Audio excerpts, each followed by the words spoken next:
One day a boy is hard at work in a mine, and he eventually finds what he was searching for all this time: ink. He puts it in a flask and thanks Nero for his help, as he couldn't have done it without it. If he brings this back to them, perhaps this time the Pioneer Corps will finally accept him. He gets out of the damp cave and sees his city, the bright and shining jewel of this world. Inside, the colorists have finally come back from their mission, and everyone cheers for them. The people think their vibrant colors are amazing, and they even heard they took down another large creature. As long as these guys are around, the shining city will stay safe forever. Inside the Shadow District, a lot of people are gathered as a C rank. Pioneer Corps' entrance exam is taking place, and anyone with any color can apply. The guy from before is kicked out, however, as they have told him countless times already. This is not a place for somebody like him. He gets mad and demands to know why he even brought some ink. Just what is the problem? He proved he is capable with this. The man can't believe that he has to spell it out for him. He is colorless. Everyone is born with a predetermined role, but sometimes an idiot like him doesn't know their place. He raises his hand and throws a fiery strike near the guy. He should get it through his thick head. That being a pioneer is something only the chosen ones can do. The weaklings cannot survive in the Black Land. Outside this city, everything is covered in black, and he can't even see an inch ahead. In that darkness lurk all kinds of dangerous creatures. They risk their lives to pioneer the unknown and find treasures and needed resources. They risk their lives for the future of humanity. They are the true heroes here. So someone colorless like him could never do it. If he is colorless, he will do colorless work. With that, they close the gates on him, and Nero tries to provide some comfort. He says it's fine, there are still other places to try. This happens a lot anyway. He's used to it after all. He promised to become the greatest colorist. With that, he tucks the creatures back in his coat so that nobody sees it, and goes to try someplace else. As he does that though, someone watches him from above, taking a very keen interest. The boy tries again and again, but he finds no luck. Another day of the same, unfortunately.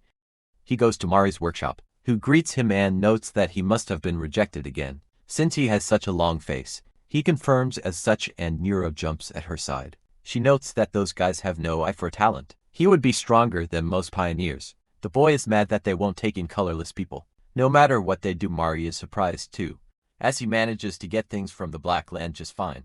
His skills are already plenty proven. The boy thinks it's because Nero helps him, and asks if she can buy from him again. Mari agrees and notes that she will give him a good price for it. She's been really short on ink as of late. It's been quite the pickle. The boy notes that they keep talking about raising the number of pioneers. Because of that problem, their way of life depends on that ink. After all, he wishes they would take him already, as he's ready to work hard. Mari asks Kay if he thought about what they talked about before, but he doesn't know what to think about it. That kind of place is strange. She slams a piece of paper on the table, telling him that he has to try everything he can. He never knows the result, and it's a great opportunity. Kay looks at it. Until now, he has hesitated to apply because he thought he would surely fail. He wonders if his skills will even work there. Mari believes this is a great opportunity, so he should give it a shot. If this is truly merit-based, then they will definitely recognize him. He wants to become a pioneer, right? He's been saying so since he was little, and they will always support him, no matter what Kay thinks. She's right, he's in no position to be picky now. He will apply to these Dawn Pioneer guys too. He thanks Mari and notes that he will come again soon. As he walks through the streets and reads the pamphlet, Nero begins growling, as the same bastard that was watching him is now at his back, and unleashes a mighty strike, cutting Kay's back, and he falls on his face. One of them is surprised he's still alive, but the one who attacked notes it doesn't matter. He will die soon and nobody will care if a colorless dies anyway. Nero crawls up to his face and begins to cry, and in the last moments of consciousness, Kay hopes that it runs away. He eventually wakes up somewhere completely abandoned, and the guy who hit him notes that it's some rotten luck he has now. He will fall into that place alive. This is the waste produced when all colors of ink mix together. It is extremely lethal to humans. If he falls in, there won't even be any remains to bury. Basically, it's the best place to dispose of bodies. Kay takes a deep breath and demands to know why he was even attacked. The guy admits he was shocked too, but who knew that they would find such a treasure in the Shadow District? A creature intelligent enough to follow a human. This is an indubitably rare existence and expensive too. Upon seeing Nero, Kay begins to try and fight back, but the attacker knows a colorless like him can't do anything. At this point, if they put that thing on the black market, they can retire its way to good for a colorless like him. Kay damns himself, he was far too careless. He shouldn't have let his guard down. He always faced contempt and discrimination. But why for such a stupid reason are they taking away Nero? His own family for the first time in his mind. He gets truly mad and with a black mist. The attacker knows that something is happening. It feels like he's being sucked out. He throws K, noting that they wasted enough time as it is. They should hurry now and sell that thing. Under all that muck, K's mind stays on Nero. But his body won't move anymore. Truly does his life end so pathetically. That promise he still has not kept. Suddenly a voice calls for him, asking why he is lying there. Just standing there, K asks who it is. And 1,000 words pop up in his mind, with one last commandment to end it all. He will reclaim his color. With that, all the black gets swept up and K's vision becomes clear. He wonders what happened as he was in the ink, but even before that he doesn't remember who is he. Suddenly he hears Nero, remembering that he had to save it. K puts his hand forward, and the attackers are both shocked as in an instant. That ink disappeared, and that came out above them is what they are really afraid of. A creature made out of spiteful ink, that is charging its deadly hand towards them. After the incident, an old man screams at the authorities, noting that he saw everything with his own eyes. A giant dark hand just shot out of nowhere and wrecked the entire area. Naturally, they aren't listening to a word of it. And to investigators, one with red hair and one with purple hair, look on at the victims. Luckily, these guys were the only ones, and they are B-rank pioneers with not the best of reputations. The purple-haired investigators still can't understand it though. What happened that made them lose all of their color like this? The red-haired investigator thinks it's pretty important, but they should set that aside for now, as they are here because of the giant creature that appeared inside the city. Suddenly the officer chief arrives, noting that it's an honor to meet them. He is the one in charge here.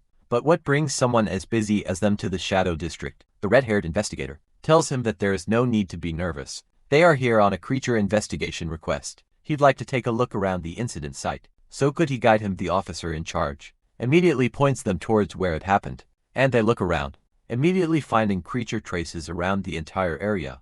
Black ink. The purple-haired investigator notes that they're tracking the locations of all recent large creature sightings, but for one to suddenly show up inside the city, even if it was from the outskirts, it's just too odd. Usually in this city, the only creatures that pop up are harmless little types like cats, rats and birds. If this is some kind of new mutation, what will they do? The red-haired colorist tells her not to jump to conclusions just yet. More importantly, how did they even track that thing? This has really become a headache he would rather not be busy with, but there is nobody else who can do it. Eventually K begins to wake up as Nero licks his head, and he immediately grabs him, asking if he's alright. He is really glad to see that he is, but also wonders just what happened. It was definitely because of those guys. He fell into that ink and then something happened. That's when he slowly begins to remember what he did, and he looks at his hands, seeing that he actually has color, and even his hair is dyed the darkest shade of black out there. How is something like this even possible? How could he gain color all of a sudden? Why is it so dark in this place? He can't really see anything. He tells Nero to help out a bit, and the little creature jumps in the air, before unleashing a beam of powerful light, revealing that they were being watched all this time by ink creatures. K's heart immediately sinks to his stomach. Where is this? Isn't this the Black Land? This is the Black Forest. Place only B-rank pioneers and above could ever reach. It seems that the beasts are already swarming him, so he tells Nero that they should get out of here and books it. As they continue running, Nero becomes his guide, signaling any incoming danger, and telling him where to go by shining his light. However, as K continues running, he feels an incredible feeling. His body just feels too amazing. He's been running for ages, but he is not even tired. He can move way faster and much more nimbly too. He is basically bursting at the seams with energy. Suddenly though, an ink valve catches him by surprise, and because he is still off balance, he can't really dodge. He is forced to put his hand up as a form of defense, but as soon as the valve clasps its jaws onto his hand, its teeth simply break, surprising both of them, and so the valve runs away. K is surprised to see that he is fine. He really thought that would be a fatal hit. Is this the true power of color? Nero meows at him for a bit, as there is something much larger coming, which is an actual Cyclops, a much more dangerous being than the creatures of this forest. Why is this top predator from the deep forest in a place like this? The Cyclops raises his fist in the air and smashes it into K, sending him flying toward a bunch of roots. Seeing this, Nero immediately jumps toward him, but he seems to be fine. K should be scared now, but for some reason he feels like he can really win. He finally got the color he always wanted. Things will definitely be different now. He does not have to run or hide anymore. He slowly remembers that feeling, that surge of power he unleashed then. Now he unleashes it in a much more controlled manner. The Cyclops charges at him, ready to turn him into mist, but K simply cocks back his fist and jumps in, creating a gigantic hole through the Cyclops, and shaking the entire forest. As he looks on at the forest, however, K begins to see it in a much different light. He can see the color of the entire forest, the vibrancy of the leaves, and the sloshing of the crystal in the water. Suddenly, though, his power disappears as fast as it appeared and he falls to the ground, losing his color entirely from his body. Now he understands that the more power he uses, the more it runs out if something like this keeps up. What will he do suddenly? That voice in his head begins talking to him, asking why he is even standing there. His prey is right in front of him, right? He should hurry up and devour it. The color he seeks is right in front of him. It's simple, he just needs to reach out his hand and consume. K in his restless state does just that. He puts a hand on the Cyclops' remains, and suddenly all of the ink seeps into him, like a singularity that threatens to devour the entire forest. After doing so, he lets out a sigh of relief as that was really close to close eventually. He makes his way to Mari's workshop, where she doesn't recognize him at first because he is covered up. She asks him what brings him here. Does he want to put in a request or something? Kay simply approaches, and Marie notes that he seems super suspicious right now, and if he dares to come any closer, she bless him. Kay decides to scare her, and she immediately cowers behind her large ranch. So Kay tells her to calm down as it's him, but he guesses that she doesn't recognize him anymore, right? Maria is confused, but that voice, it's Kay. What the hell happened to him? After he explains what transpired, she grabs her tools in a fit of rage, and notes that she is extremely mad. She cannot let those bastards get away with it. People like that need a taste of this hammer. Kay calms her down, saying it's fine. He already paid them back more than enough. Maria apologizes, saying she got a little worked up. Indeed, she lost contact with him and she was worried. She never thought something like that would ever happen. But in all seriousness, she's really glad to see the two of them safe. Kay apologizes for worrying her, but Mari still finds it hard to believe. First he fell into ink waste, and now he's ended up with color too. Black is the color of the creatures. Won't people look at him more badly than before? Kay doesn't know, and what's done is done. He can't help it now. The important thing is, he finally has an actual shot at becoming a colorist. He'll worry about the rest later. First, he's going to head straight to the Pioneer Corps entrance exam, since he got back just in time for the date. Can he also borrow some clothes or gear? He will definitely pay her back this time. Mary wonders how many times he's asked this now. However, she will think of it as an investment for a future colorist. She leads him inside, noting that she's actually got just the thing for him. It will suit him perfectly. Actually, a lot of people gather for the Pioneer Corps entrance exam, with the group noting that this is nerve-wracking. There are too many people here. Another notes that they need to just stay sharp and not freak out, and one notes that it's normal to be nervous. With competition like this, it will certainly be intense. The first examinee notes that he can't believe the day has come for them to take the Dawn Pioneer Corps exam. They really made it, didn't they? Another red-haired examinee notes that getting into a top Pioneer Corps is whatever every pioneer dreams of, especially since they've conquered more of the Black Land than anyone else. As an S-ranked team, the Dawn Corps has several colorists too. They really are called the shining hope of this city, which means that there are a ton of big names here too. There's the daughter of a famous traditional color family, a big-time bounty hunter, and even a few up-and-coming well-known pioneers. That guy right there, that's the most popular one here. That's Gale the Storm Sword. He is basically guaranteed to pass. He has heard that he is so skilled that he has even taken down creatures all alone. But with that violent temper of his, he gets in trouble quite a lot. Word is he got kicked out of his last corps and now he is here.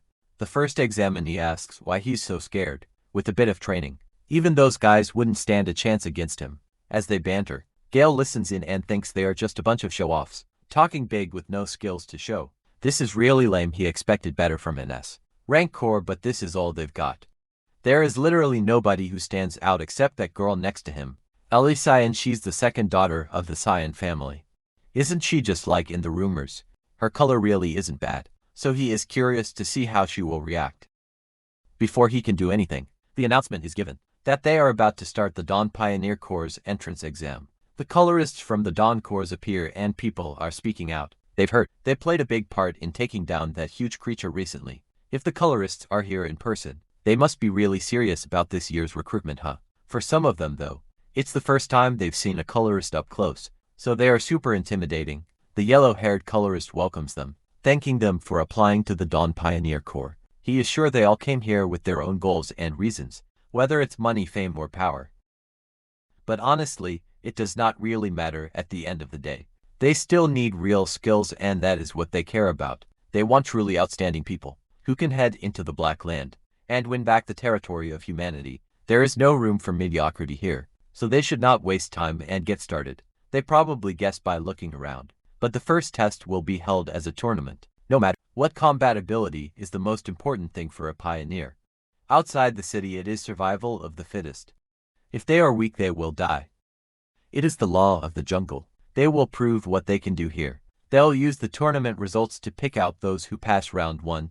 If their number is called, they should please get on the stage. Gale's number is called and someone else's. People are surprised that they'll see a star fighting. From the beginning, they kind of feel bad for his opponent. Gale thinks that he is lucky. He gets to enjoy the show from the beginning. He was actually bored out of his mind, but he wonders how he should play with his opponent. As he gets on stage, he finds a rather creepy-looking guy covered by a cloak. He's standing pretty weirdly and looks totally weak. It doesn't really matter, since it's been boring with nothing going on as of late. In a stage like this, there is no need to hold back, right? He immediately activates his storm sword, and people are shocked to see him handle a spout this well. At that age, no wonder everyone is calling him a genius. Gale tells his opponent to come and try to block, and if he can't, he will be sliced into pieces. Seeing this, his opponent, as soon as Gale approaches, punches him so hard in the jaw that he sends Gale flying into the wall, shocking everyone. How in the hell did he do that? In one hit, he took down Gale in one hit. How is that even possible? Kay notes that this really startled him. Why did things suddenly escalate like that? People are immediately shocked upon seeing his black hair, as that is the color of creatures.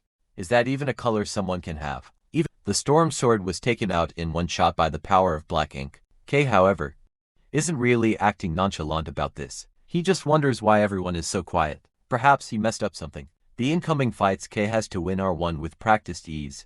A guy who tries to throw rocks at him gets punched out easily. And the same with his other 2 opponents. They really offer no challenge. The colorists think that this kid looks really promising. He stands out a lot among this year's participants. It's a first, no one has ever had a black color before. The words are going to get out soon, so they should grab this first chance and claim him. Suddenly someone arrives, noting that they have been working hard. It's Chief Red. What an original name. He asks how the tests are going, and notes that he was just passing by the colorist with yellow hair, who asks why he even came here. He heard he went off for a special assignment. Didn't he? I read notes that it was stuck, going nowhere, and it was a headache too, so he decided to take a break anyway. Are there any good picks this time around? One of the colors is confirmed as such. It's not just the Cyan family, but also a really unique guy with black hair. It seems that he noticed already. He even took out one of the top contenders by a landslide. One could say his acceptance is already pretty much certain. Isn't it? The purple-haired colorist wonders if it's actually him, and Red guesses that a new color is popping up after a weird incident. That certainly is pretty convenient timing. For now though, they should just keep watch and see what he can do. Kay is pleased he has a winning streak. He can definitely become a pioneer. However, he still needs to be careful. If he loses his color like before from overusing it, he will really be in trouble. Suddenly he is distracted by a surge of powerful ice. As Ellie takes down another contender with extreme ease, people around them talk, noting that the Cyan family's color is just breathtaking, as it always was. She got real skills, as one would expect from a prestigious family. It is truly impressive. She wonders if anyone could beat her, as she walks down from the stage and past Kay, staring at him a bit before walking off, kind of confusing him. The yellow-haired colorist announces that the first round is over. He thanks everyone for their hard work, and notes that since they are running late, they will move straight to the next test. If they are eliminated, they should please head back and try again another time. The examinees don't make much of a fuss and leave, hoping that next year will be easier. Before the yellow-haired colorist can announce the next test, Red tells him to wait, as he would like to run this one. Everyone is surprised when they see him, as he is one of the Shining City's top colorists. He has the most achievements, reclaiming and hunting back in the Black Land. His power is so destructive that even other colorists avoid teaming up with him. Rumor has it that when he is in charge, nobody passes. They are really in trouble. Aren't they? The yellow-haired colorist asks if this is wise. The core leader won't be happy about this, as changing the test, however, is a bit of a privilege. Red says it's fine. He will get nagged every day anyway. So what's a little more nagging? He tells everyone that the test is simple. They just need to endure suddenly. He unleashes his color onto everyone and traps them in fiery bubbles. He explains that he has recreated part of an environment he once experienced. It will get pretty hot. The Black Land has all sorts of brutal environments. People can barely manage to survive in them, compared to those what he has just used is as cozy as a heated room. This is easy, they just need to hold on and they pass. But if it's too much, they never had a chance anyway. Almost immediately, most of the examinees are shocked as this is too hot. Just how bad is the Black Land supposed to be? They try to claw at the power with their own color, but it barely makes a scratch, and daring is literally all they can do. The yellow-haired colorist heard that Red has been slacking off on training lately, but his skills haven't gotten rusty at all. Maybe the rumors aren't true after all, as he is giving everyone a barrier in an instant. What incredible control! Well, that's what reaching the top is like, isn't it? Suddenly though, and pretty naturally, Ellie breaks out of her barrier with ease, using her icy color. Even with an ability that's the exact opposite of the Cyan family, she broke right through. That kid really is a genius. Red also looks on at the other guy with black hair. He seems to still be hanging in there, but he can't really break out, huh? Well, maybe he shouldn't have expected too much on the first try. K, however, is reeling as this is really bad. What does he even do? He used up way too much color in that last fight. He should have saved some instead of going all out like a dumbass. He damns it all. The longer he holds out, the faster his color drains.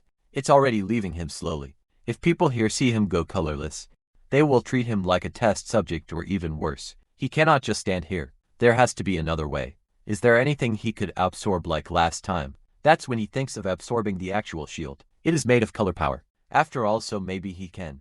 He's not sure how far this absorption goes, and even if it's sitting hot, he still has to try. He puts his hand on the shield, and suddenly all of the color from all of the shields gets dragged right into his hand, twirling around him like a catalyst. Red is shocked at first, but then smiles as this time they really found the crazy one. Everyone just stares completely silent as K, who naturally is pretty scared, looks on. This is not what he planned at all. He stood out way too much this time. For Ellie, this test meant a lot.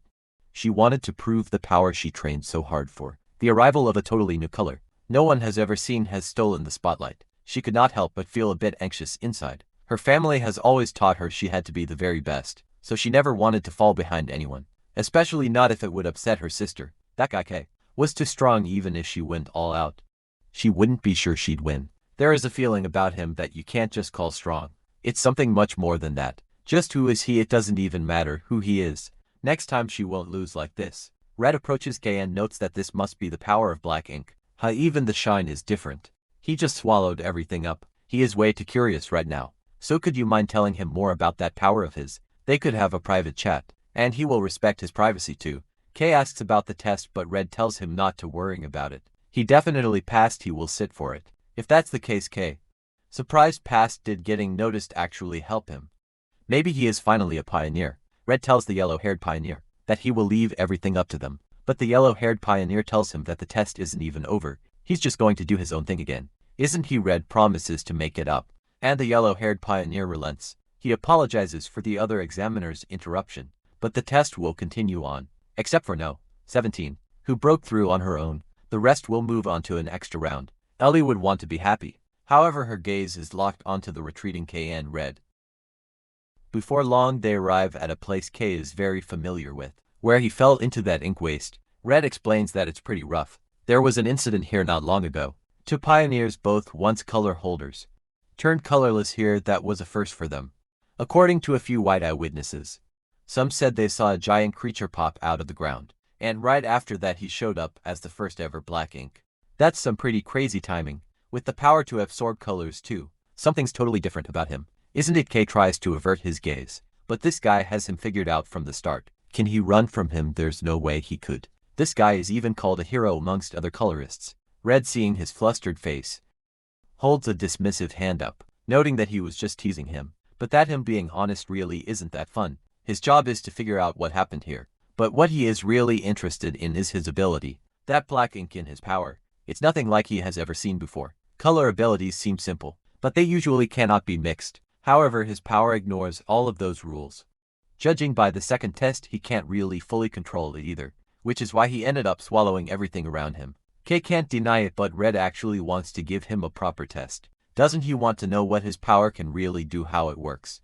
He should grab his hand and try absorbing some of his own ink. K immediately refuses. What if something goes wrong? Red tells him not to worry about him. You should talk less and take more action. That's how a colorist acts. After all, Red thinks that black symbolizes the Black Land and the Black Witch. To it is a sign of this misfortune.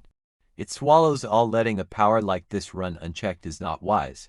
If used the wrong way, it could shake the entire foundation of this city. One more thing, though it is not public yet. There are even human-shaped creatures out there in the wild. If K turned out to be one of them, he might have to take him out right here and right now. K eventually relents and grabs his hand, noting that he will do it. But if something goes wrong, it is not his fault, all right. With that, he begins to seep his power, immediately filling the red ink into his very soul, which sears him entirely. He tries to stop as he cannot control the temperature. It's like there's lava flowing inside of him. This guy's power is overwhelming. It's bottomless. This is the color of a hero called Red. Isn't it? Red, however, is not that impressed. It's absorbing non-stop like it's starving or something. It is still true that most strong colorists could probably resist it, but for nearly everyone else, this would be incredibly dangerous. And there's more to it than what they saw during the tests. He wants to see how he actually uses the color he absorbs. Suddenly that red color ink just explodes out of K, and he gains an entirely new look. A look that makes him appear exactly as a creature would. He definitely was the one behind this event. There's a lot he needs to figure out about him. But first things first, before things get out of hand, he will have to restrain him before he can attack, though. K begins to growl and scream out against this power. The voice in his head notes that this is intense. He wants more. He needs this overwhelming strength. It's hot, it's so flavorful. He needs more. K, however, begins shutting the voice out, telling it to stand down by sheer force of willpower. He actually manages to call himself and suppress it entirely. Shocking. Red. K thought he was really a goner back there. He suddenly lost control. What was that about?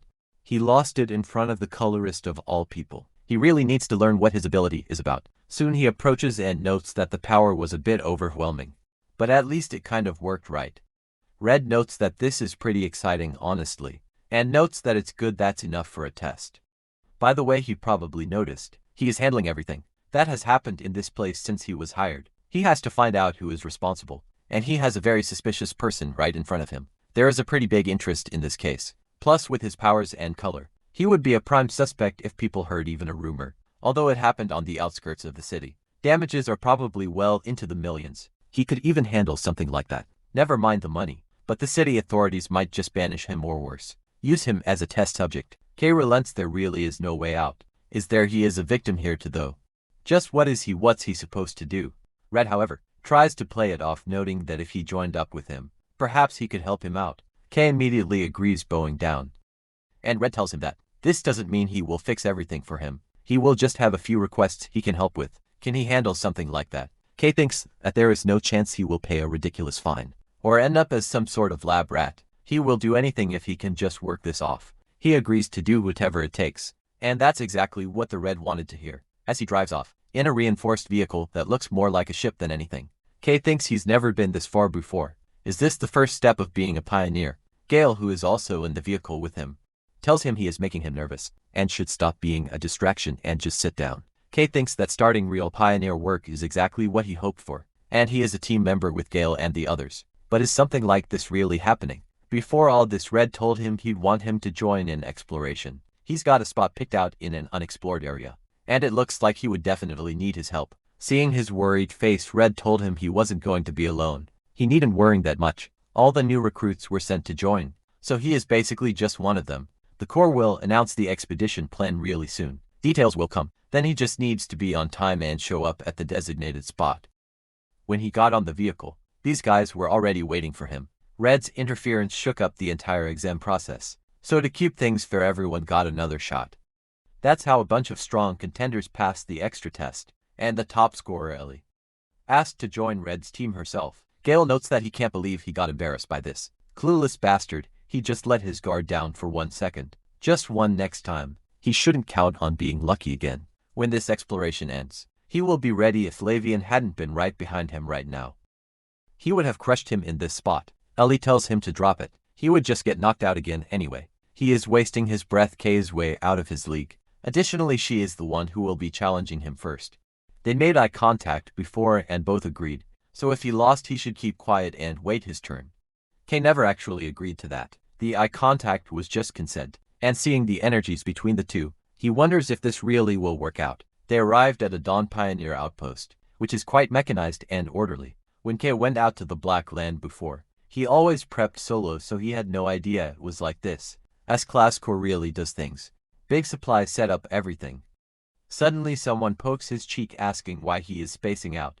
Kay is really glad to see Mari. She actually came and she confirmed as such. She had to be here for his first mission, right? Nero is here as well. Kay thanks her for looking after him while he's gone, and she says it's nothing. And Nero's part of her family too.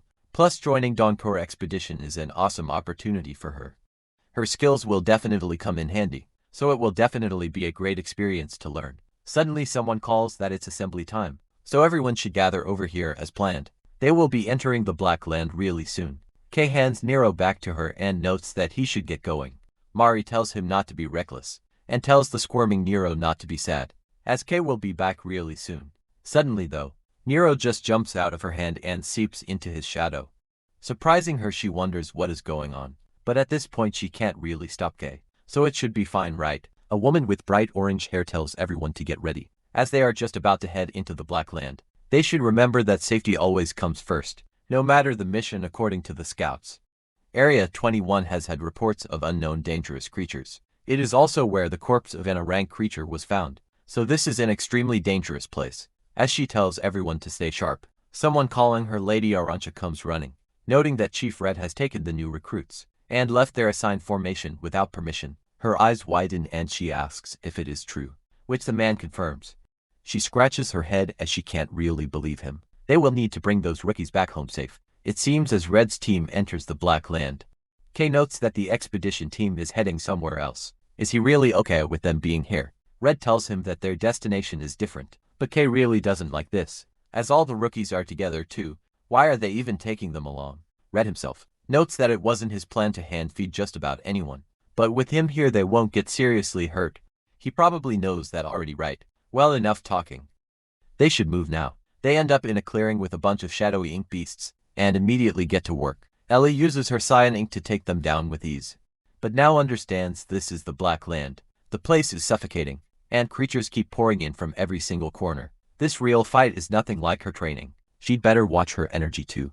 If she wastes it, she will run out fast. She has to move more sharply and think ahead. At least she won't hide behind Kay. Suddenly though, as she sees him manhandling a beast, her eyes widen and she asks if he doesn't use a spoit. He didn't use one even at the entrance test. Kay just looks at her confused and notes that he just doesn't have one. They're extremely expensive and he figured he could do without it, so he never really used one. The two are extremely confused. He never really used one. Spoit is a must-have weapon for pioneers fighting any creature. To take down these creatures, you need to mix colors into it with a spoit, but this guy just took them down barehanded. Gale began to shake. Then he went up against the guy who doesn't even use a spoit, and couldn't even scratch him even a little bit. He gets even more fired up and vows to crush Kay with his own hands someday. Seeing this, Red just smirks. This really isn't bad. It takes two geniuses to get fired up like this. Right, things are certainly going to get more interesting anyway. He tells them to come on, they're almost there, so they should push just a little more. They will finish this place fast, and then celebrate after defeating a bunch more ink monsters. Red gives them a quick break. They haven't even started yet, so they shouldn't let their guard down. They should regroup on their own for 10 minutes. Then they will head out again. Gale pulls out a vial, noting that he can't believe he went through so much color so fast. Kay peers over and sees that he is drinking personal ink. It's a special alchemically refined ink that restores color and energy. It is a pioneer's essential item. It's custom made to match each person's unique color, so it is rather expensive, and they're just chugging it like it's nothing. He really is jealous. Well, it's not like he needs it anyway. Ellie sees him going away, and asks what he is doing. Before he simply devours the ink beasts they killed before. With that he should be fully recovered.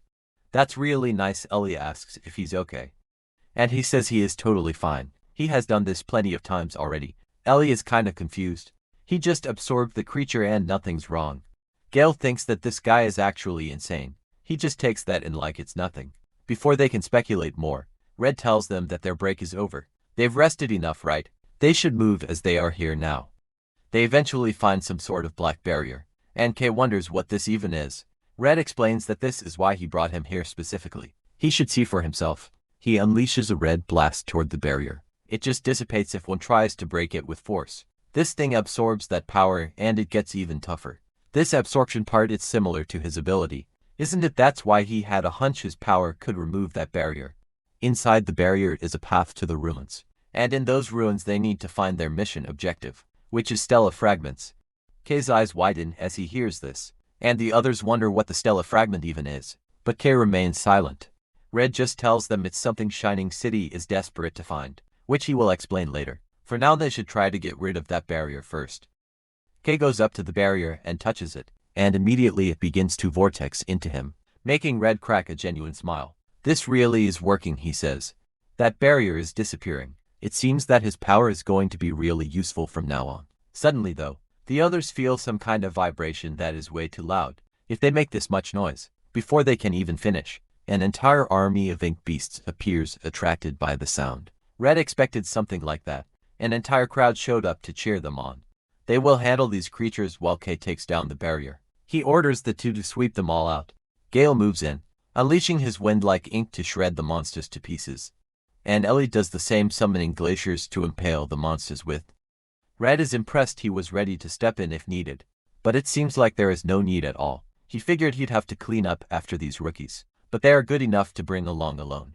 Well, it is nice to have things handle themselves, isn't it? As Kay continues absorbing, he feels that something is off. What does he feel? A similar power coming from the barrier.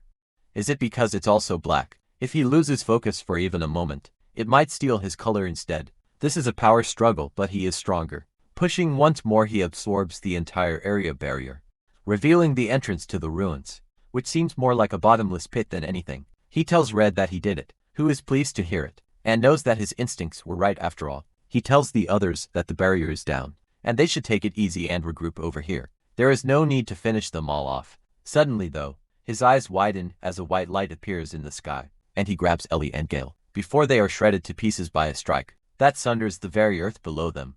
Gale is shocked at what he is seeing. A bunch of scratch marks on the ground, like something was trying to kill them. Red sizes him up. He knew things were going to smoothly.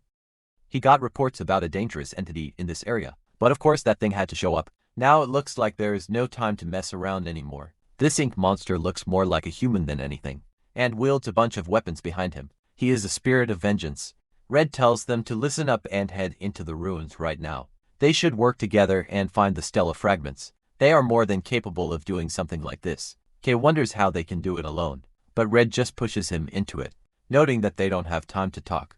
Kay still screams, wondering what they are supposed to do on their own, but Red's entire attention is now focused on the ink demon in front of him. This will be a battle for the ages. When Kay lands, he thinks that his whole body hurts. Red could have been more gentle. He activates the lamp Red gave him, and his eyes widen as he sees something dreadful. A bunch of buildings unknown to him, but they are entirely modern. He thinks this is awe-inspiring. He can't believe a place like this exists so deep underground. The others pop out to Gale, noting that it's too dark. But Ellie tells him to quit his whining and head toward that glowing spot. Kay is glad to see them. He thought he was the only one who got lost. Ellie notes that they were just wandering around because of this bastard, but Gale thinks she was just as bad, having rounded the same corner 3 times anyway. What even is this place? It's way bigger than he thought. He never imagined they would find traces of an ancient civilization under this place. They called those things Stella Fragments, right? How are they supposed to find things like that in ruins this huge? They don't even know what it looks like. Kay thinks that's a fair point. If they just look around blindly, they will be here forever. In times like this, he really wishes he could have Nero. Suddenly though, Nero, sensing his summons, clamps on his leg, surprising him. He crouches down to him and asks what he's doing here, but Ellie also notices is that an ink creature. Kay thinks he's screwed. What does he do in this situation? It's already been seen, so no point in trying to make excuses. But it doesn't really matter, does it? This might actually be a good chance. It's not like he could hide Nero forever while working as a pioneer. Anyway, if he can show them that Nero is actually useful, then maybe they'll be lenient. He tells the two to come here for a sec, as he may have found an easy way to track down the Stella Fragments. After some explaining, Gale tries to reason with it. Basically, that little creature is the one he's been taking care of, and it's going to lead them into the Stella Fragment. Kay confirms as such they'll definitely find it. As they both bicker, Ellie chooses to ignore everything, and serenely basks in Nero's presence, who is a little bit confused and getting annoyed. Kay tells Nero that they should get to it, and show this idiot how amazing he is. With that, Nero jumps out of Ellie's hands and turns into a white glowing light, surprising Gale, although Ellie feels kind of saddened about this. As they continue to follow Kay, Gale thinks this is incredible. This is a creature that follows a human and even has a special ability. He has never heard of something like this. Kay thinks that Nero can feel it right, that the Stella fragment is somewhere around here. Isn't it? Hearing this, Nero narrows down his senses and eventually finds something. A fragment of white ink. He begins charging toward it. They all follow it into what seems like a bunker. They've already gone pretty far down.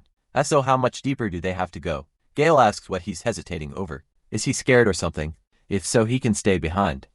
Kay doesn't think so. As they make their way inside, they are met with a rather large area, which seems to be some sort of storage, although they wouldn't know it. Nero suddenly changes directions and stops by what appears to be a door, but suddenly a robotic figure appears, crashing to the ground before him with amazing power. Gale thinks that Kay's little monster did find something, but what the hell is it? It doesn't even look like a creature, more like a mechanism of some sort. Suddenly it begins scanning Ellie, and immediately identifies her precise hex color code. It moves on to Gale doing the same thing. Kay guesses what it's doing, but as it scans him, the robot stops and sees that his hex number is just 0, the color of the black which has been detected. He is now classified as a threat, so the robot begins removal by punching him hard. Kay managed to block this strike with his arms, as the others charge in from behind.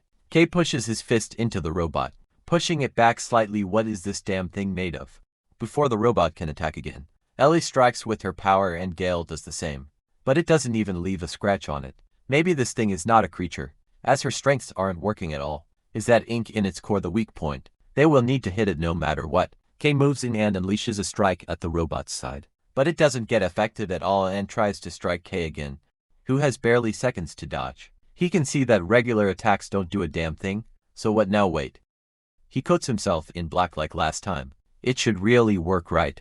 It burns true color like crazy though, so he will just wrap his fist in black, which he can do after a few seconds. As the robot tries to attack him, he unleashes the strike, completely eviscerating the robot and leaving its core intact. However, with that, the robot powers down. Kay leaves a sigh of relief, as that thing really was more annoying than he thought. He also spots the core, and notes that it is different from the ones he usually sees. Mari is gonna love this if he brings it back to her. However, the others wonder what that power was just now. Ellie thought he could only absorb color, so he should explain it properly as she would use it, as a reference for when they fight later. Gale also tells him he should have used that earlier, if he always had it, but Kay asks why they're complaining since they weren't the victims.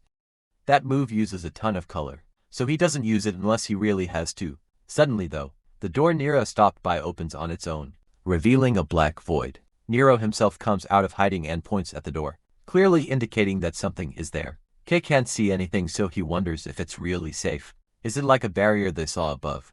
Suddenly though, just as he touches it, something begins dragging them inside, and they are powerless to stop it, so they are sucked into the black void. As they recover, they wonder what kind of situation this is. It's so dark they can't see anything clearly except their bodies, which are now colorless. Everything else seems to have been drained of color except Kay. In the main city inside the Eastern Administration office, a large round man slammed his fist on the table as he read through a stack of files. Has anyone found his location yet? Where did he go? He demanded of his secretary. The secretary hesitated before answering. He heard he is on an expedition with Red right now. The round man couldn't believe it. Black ink, how could he take something like that into the field? What the hell is Red thinking? Sure, he may be a goddamn hero, but this time he's gone too far. When that creature appeared inside the city, they tried to cover it up so the citizens wouldn't panic. The council is already in an uproar, yelling that the black tide has started to appear again. What exactly is he supposed to say to them? He'll just get shoot out and nothing will be solved. Camellia just smiled and noted someone's in a bad mood again today. He'll end up in the hospital again if he keeps this up. Camellia is the captain of the Dawn Pioneer Corps. She understands his worrying, but he shouldn't get ahead of himself. It's Red who's with that boy, right? That alone is the most reliable safety device they have. It's not like there's anyone else fit for the job anyway. Who knows if he deliberately took a high-risk person along this time. He might be aiming to do something unexpected again. What they need right now is not fear or doubt, but trust in the colorists. She takes a sip of her coffee, but since it's so bitter she throws a handful of sugar cubes into it. The director knows what she means. As long as red is there, the worst will not happen. But still she knows why he is wary of black too. It's because of that black ink which the color black is dangerous. It symbolizes death and fear, especially the first black tide the witch caused. Humanity nearly went extinct. Back then creatures appeared. The world was covered in dark fog, and it all turned into the black land. The tide will come again eventually. This city has held back several waves already. Big and small, the next threat is only a matter of time. The reason they are so desperate to exploit and reclaim land is simply to survive, right? He got a report about the surge in strange phenomena around the city. Lately, didn't he? Now someone with black has appeared too. They still don't know how those two things are connected. If they are connected in the first place, one thing is clear for the future. They will need as much firepower as they can get their hands on. It's like Lord Luminescent said, they need to use every asset available, even if that asset is black ink. He should please convince the council. The director sighed. That's easier said than done. Those bureaucrats would rather believe they're safe than actually be safe. He'll try his best. But who knows? Shining City might end up revolving around this kid from now on. Back in the ruins, the three wonder what happened. Gale remembers that all of their colors disappeared. So why does K have his? K doesn't know. Maybe it's because he has black ink. Suddenly they both feel incredibly weak. Their entire body is drained of strength just from speaking. K wonders why he feels fine. But is it because this is their first time without any color? Plus, ever since they came into this space, he's had a weird sensation. If he focuses his eyes, he feels like he can see something inside them. They start hearing a bunch of unintelligible speech. Gale immediately pulls out his weapon and demands that the speakers show themselves. Kay has heard these whispers before. It's similar, but something is off. It feels like something bad is about to happen. A figure of a woman appears next to them and they stare at her. They think it's a creature, but when she points at Kay, his mind is dragged somewhere else. He sees a vortex of power destroying this very city. He sees a being made of pure black ink, summoning thousands of city-destroying creatures. In the middle of it all, he sees the Witch of Black who looks at him with slit, empty eyes. Kay wonders what this is, a memory or reality. Who is he? Suddenly he remembers something else. Someone giving him a name. Okay, and commanding him to go find his own light and color. Before he can hear anything else, he is dragged out of that vision, leaving him recoiling in shock. He wonders what the hell that was, but in the end he definitely saw something. Was it Lumir suffering similar things? Gale is swinging his blade around, asking what Kay did that was so wrong, and Ellie begs for something to stop. Both of their eyes are covered in dark ink, and it seems they are seeing their worst nightmares, each one taking on a very different shape. Kay can see they are not okay, and that creature from earlier is still there. This is not a place they can stay in for long. They need to get out fast. Suddenly Nero arrives, seeming completely at ease in this space, but he starts shaking and tries to point something out to Kay. Kay understands he just needs to follow the path he took. They will check it out, but first he needs to deal with these two. He asks Nero if he thinks he can help with his ability, and the little creature tries. He unleashes his white aura in a circle, which takes them out of their perceived nightmares. Kay is pleased to see this, and tells them to stay put while he goes ahead to check things out. First he follows the path Nero left for him, but it feels like he has been walking forever, and he still cannot see anything. He hears that voice again, the whisper, and this time he can hear what it actually says. No color can ever stain him. Kay is getting sick of hearing cryptic crap on repeat. Suddenly he sees a light in the distance, and as he runs toward it he finds what they were looking for. The Stella fragment, judging by the look. This definitely should be it, but the glow and shape are different from what he saw before. Maybe each fragment has a unique form of its own. That does not matter right now. He should grab it and get out of here, as he cannot stay in this creepy place any longer. As he touches the Stella fragment, it begins to glow in all sorts of colors, and his absorption suddenly activates. Unbeknownst to him, he thinks it should be fine, since that absorption was only for an instant, and it seems to have stopped suddenly. As he grabs the Stella fragment tighter, the black space around them is completely gone. Instead of reacting like a normal human and being amazed, Kay just notes that this place is really full of unknowns. It never ceases to amaze him. He goes to them and asks if they are feeling better, and they are both shocked. Ellie wonders how he was completely fine in their darkness. Kai shrugs and notes that more importantly, he found the Stella fragment they were looking for. Gale, this is what Red was talking about, huh? But it is so tiny. Ellie thinks it is amazing. But all those colors, what is this thing? As they continue talking, Nero suspiciously eyes the Stella fragment before he opens his mouth and swallows it whole. Shocking everyone, Kay tells Nero. That's not food, and Gale starts shaking the thing around, telling him to spit it out right now, before he takes it out himself. Kay shakes him in turn, telling him to stop. They continue to bicker, as the entire building begins to crack and the ceiling starts to fall. As Kay wonders why everything is collapsing, they start to run because they need to get out of there fast. The expedition team looks around, and finally finds the spot where a large battle happened. Arantxa now understands why they called it a dangerous entity. She wondered what it would be, but these marks mean one thing. It's that battle-crazy bastard that showed up again. It's the human-shaped creature, the sword demon. She was hoping it would be just a minor, territorial dispute between creatures. But of course it's one of the witch's black hands. Whenever this thing shows up, it picks a fight first, and it's pretty cunning too. It's such an annoying thing to deal with. There have been reports of creatures surging in several pioneer zones. As of late, could it be related to its appearance? She can't risk it. The investigation ends right here. Everyone will have to withdraw. Her assistant wonders if that's wise, since they are almost at the destination, but she denies that they've achieved their minimum objective. They've secured enough ink and raw materials. She does not want to risk any more than this. Their mere goal was to get these probationary members used to the Black Land anyway. This should be more than enough. Suddenly though, they hear a large strike from behind and see that it's red ink. That did it suddenly. A bunch of extremely sharp strikes come out from that area, and Arantxa tells everyone to get down. One group is too compromised to do anything, so she rushes in with her mighty hammer and smashes into the strike, stopping it dead in its tracks. She tells them that the expedition is officially over. Everyone will now return to base. She rendezvous with Chief Red. The rest will head back now. She jumps away, and sure enough, Red is fighting the sword demon. The battle rages on with strike after strike exchange between them. The sword demon pulls out a spear and tries to penetrate Red with it, but he blocks the attack and sends the spear flying. That leaves Red open, and the sword demon seizes the opportunity. Red blocks again, however, and unleashes a flurry of powerful red ink that forces the sword demon to retreat. Arantxa arrives, noting that it was a nice lure attack. She wants to see if he can dodge this too. She unleashes a heavy blow against the sword demon, crushing him into the ground. Red notes that she came late and it almost went badly. She tells him to stop playing around. She hits him squarely. She hit the sword demon directly, but it seems it was not enough to take down this thing. Just how powerful is it? Red says it's fine with her color. They can easily handle an annoying bastard like this. Still, they shouldn't go easy on him.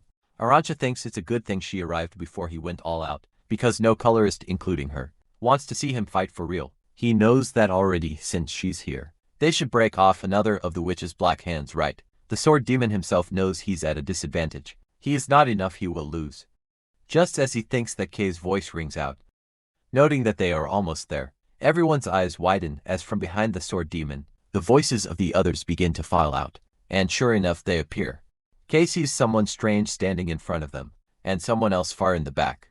The colorists charge in, hoping to arrive in time. Red screams at them to get back, but the sword demon is already moving. He jumps toward the group, and Gale and Ellie react immediately. But the sword demon unleashes one strike that breaks them apart. After that he readies a wide, deadly strike. It lands on Kay, who stepped in front of the other two and took the blow for them. Even though he reinforced his arm with black ink, it still went through and he falls before the others can react. Gale gets punched in the gut and Ellie gets captured. The sword demon tells the colorist to stop. He orders them to clear a path and not chase. He wants the key and demands they hand it over. If they do not listen, he will kill these weaklings. Kay lies on the ground and a small creature beside him cries. They are at a stalemate now, and the demon is close to cutting Ellie's neck completely, but before they can react, something happens. Kay slowly gets up and creates a presence that even the sword demon cannot help but look at in fear. Kay has completely transformed into ink, and his cut hand slowly materializes in reality again. The sword demon doesn't get it. How did he stand back up? And why does a human even have black in the first place? Using his newly materialized hand, Kay begins to suck the sword demon toward him, unleashing a force mightier than anything he has ever faced. He shocks the other two colorists. He grasps the sword demon's throat, pulling him into the air, and Arantxa uses the opportunity to tell the other two to get out of here quickly. Red is confused. Did Kay get swallowed by the black? Maybe he even turned into one of those black hands. The sword demon can feel it. This bastard is stealing his entire existence. This isn't his imagination. It's definitely the same as that witch. He can feel his eyes piercing into him. So it was him. He was the key all this time. Suddenly a bunch of erratic-looking mouths come out of Kay's hand and begin to slowly make their way to the demon's face. aiming to swallow him whole.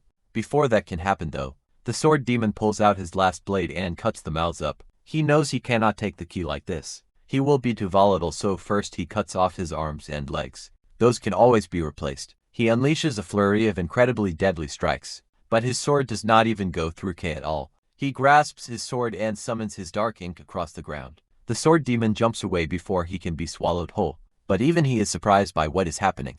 To think it would be like this. Sensing an opportunity, Arantxa rushes in and smashes her hammer into his blade so hard it shatters, forcing him to backpedal. He realizes this is far too dangerous, so he retreats now since he has found the key. And this is good enough information already. With that he begins running off, making Arantxa annoyed. How dare he run off after rampaging around like a maniac? Now that it is not in his favor, he begins to run. She tells Red they have to stop him before he reaches the depths. Red is already on him and asks where he thinks he is going. Unleashing a ton of his power, he seeps it into his blade and chroma extinguishing flame strike, cutting off the sword demon's hand and the ground before it.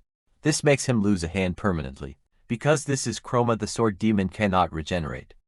Red relentlessly pursues the sword demon and tries a frontal attack. The sword demon dodges his strikes, all of which are meant to be life-ending. He vows that next time things won't end like this. The key will be his and he will gain her favor. With that he jumps into the shadows, much deeper than they are. Arantxa thinks they should keep chasing him, but Red denies it. Going any deeper would be far too dangerous. She smashes the ground with her foot in annoyance, frustrated that they almost had him and lost him again. Red thinks it can't be helped. They didn't come prepared to enter the depths, even with light at their backs. This is as far as they can go now. It's frustrating that the black land itself practically acts as a shield for them. The other to come back with Ellie, apologizing for only getting in the way, but Red says it's fine, he's just glad they are all alive. Arantxa notes that meeting that thing and having no casualties is called luck. Red just coughs and says, more importantly, what are they supposed to do with him now? Is he even there at this point? He knew K's power was risky, but not like this. What is that thing behind him? Is he surrounded by it? Is he actually absorbing the black land itself? Suddenly the black around him begins to dissipate, but he doesn't go back into ink state. He turns into his colorless figure and falls to the ground, glowing a little. Everyone just stares at him, wondering what the hell he is even supposed to be. He just keeps throwing surprises at them. The sword demon disappears into the darkness, and the chroma on his hand continues to drain him, until he finally gets rid of it all and can regenerate. Suddenly someone else speaks up, noting that he got here before her, but he looks like hell. Did someone beat him up again? She says he should really stop poking his nose in where it doesn't belong, when he is not prepared at all. The sword demon recognizes the voice. It's Viper along with someone else who is pretty shy. She circles him, saying she was bored and this is perfect. What happened? She asks. No way, someone like him just got smacked around. Who did he fight? She sees the burn marks from the searing flames. Pure red with no color mixed in. He fought Red, didn't he? And he actually survived to tell the tale. The sword demon tells her to get lost, but she refuses. She agrees that Red is too strong for a human. A guy who burns himself up just to keep fighting will probably self-destruct someday anyway, right? Why isn't he answering her question from before? He noticed it to right that the Black Witch's veil has opened. She knows he saw it, but did he figure out why it opened? The sword demon ignores her and wonders why he would ever tell her such a thing. Once the identity of the key gets out, they lose, so he is going to claim it for himself. Viper gets bored and goes back to her sister, noting that she realizes by hiding it that hard, he is making it obvious something's up, right? He is really an idiot, but whatever. They were going to figure it out themselves anyway. Viper knows that judging from how he reacted, there's something up with that veil opening, isn't it? It probably has to do with the city people. She has just the thing to turn the tide. A little puppy they have been cooking up for a while now. It's going to be really exciting. Naturally, they make their way back to the city, and including Mary, they all look at Kai. Red himself speaks out, noting that he has no excuse at all. He said with confidence that nothing would happen, but he could not keep that promise. He is sorry. What happened is his responsibility. It seems that nothing has changed about him, even now. Ellie tells him that considering the survival rate of rookie pioneers, they are lucky they ended like this. If anything, everyone made it out alive. Thanks to both of them chiefs. She also promises that next time, she won't hold back and will get stronger. Mary herself wonders just what the hell is going on. She can't believe she is seeing the city's most famous colorist in a place like this. They said they were Kai's teammates and showed up out of nowhere. Kai came back in this state, so she naturally had a bad feeling. but they seem like good people, so it's a relief. But that aside, why isn't he waking up already? She can't handle all of this alone. The nurse said there is nothing wrong, so he could wake up soon or should.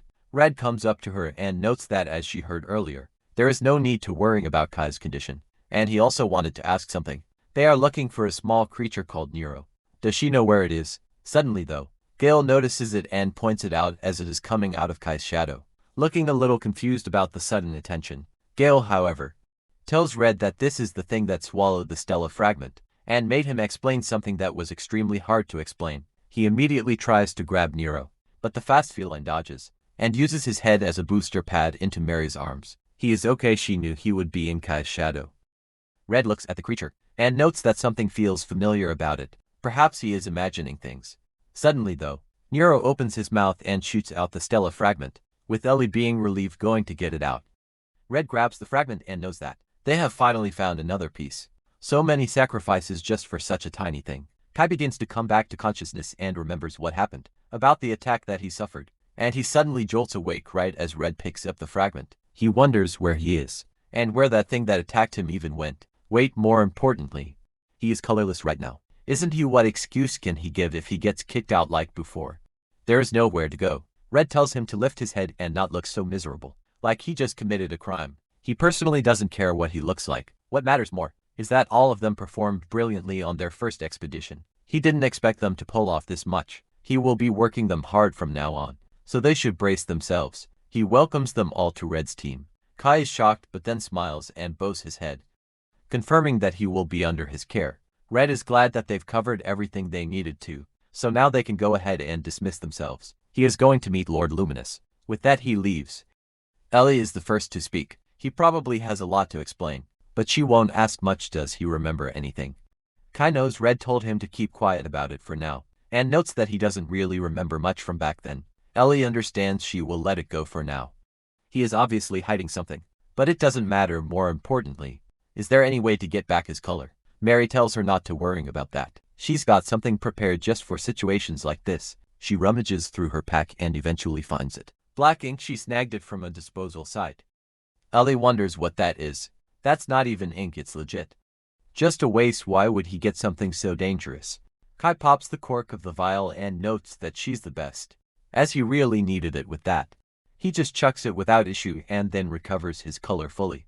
Mary knows, however, that this is not enough and notes that she has more at her workshop. They should handle it there. Gale, however, seems awfully silent before speaking, asking if he's done with this pointless chatter. He's heading out now and his arm is back to normal. Body generation is an advanced ability only high-level healing colors can have. How is something like that possible for him? Most importantly, he wants him to answer his question. Why did he step in front back then, when he took the attack? Kai put a hand on his nape and noted that he felt they were in danger, and he thought his power could block it. Well, he failed and almost caused a disaster. But that's beside the point. Gale becomes annoyed and grabs him by the collar of his shirt, telling him not to mess with him. No one asked for his help. He still can't really stand him. Mary immediately points him out, asking what he is doing, suddenly berating Kai like that. Gale just stands silently before throwing Kai away and walking off. Mary doesn't like that he went without apology, but Ellie tells him that this is just the way this guy is anyway. She will be going now too, and will postpone their match for a while. After leaving, Kai notes that they should head back too, but he has something to show her first. He took down a robot thing during the expedition. He picked it up because he thought she'd like it. He rummages through his bag and eventually finds the core of the robot. Red goes through the luminous halls, and eventually arrives at a throne room. Luminous welcomes him inside, noting that she's been waiting patiently. Red replies, noting that her wait wasn't without purpose.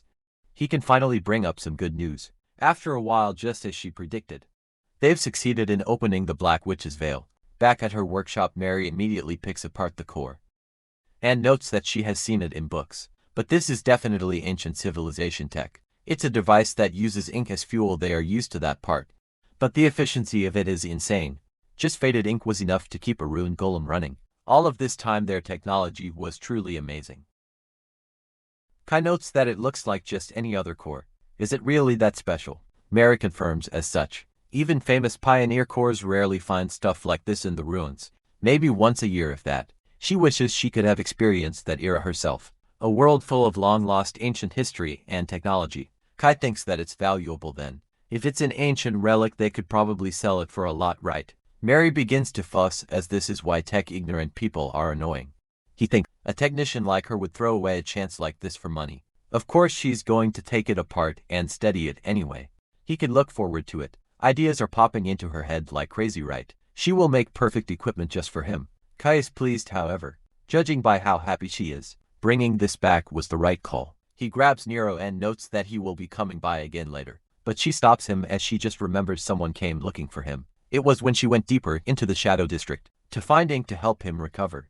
Some people she'd never seen around started talking to her. At first she thought they were just some thugs from another area.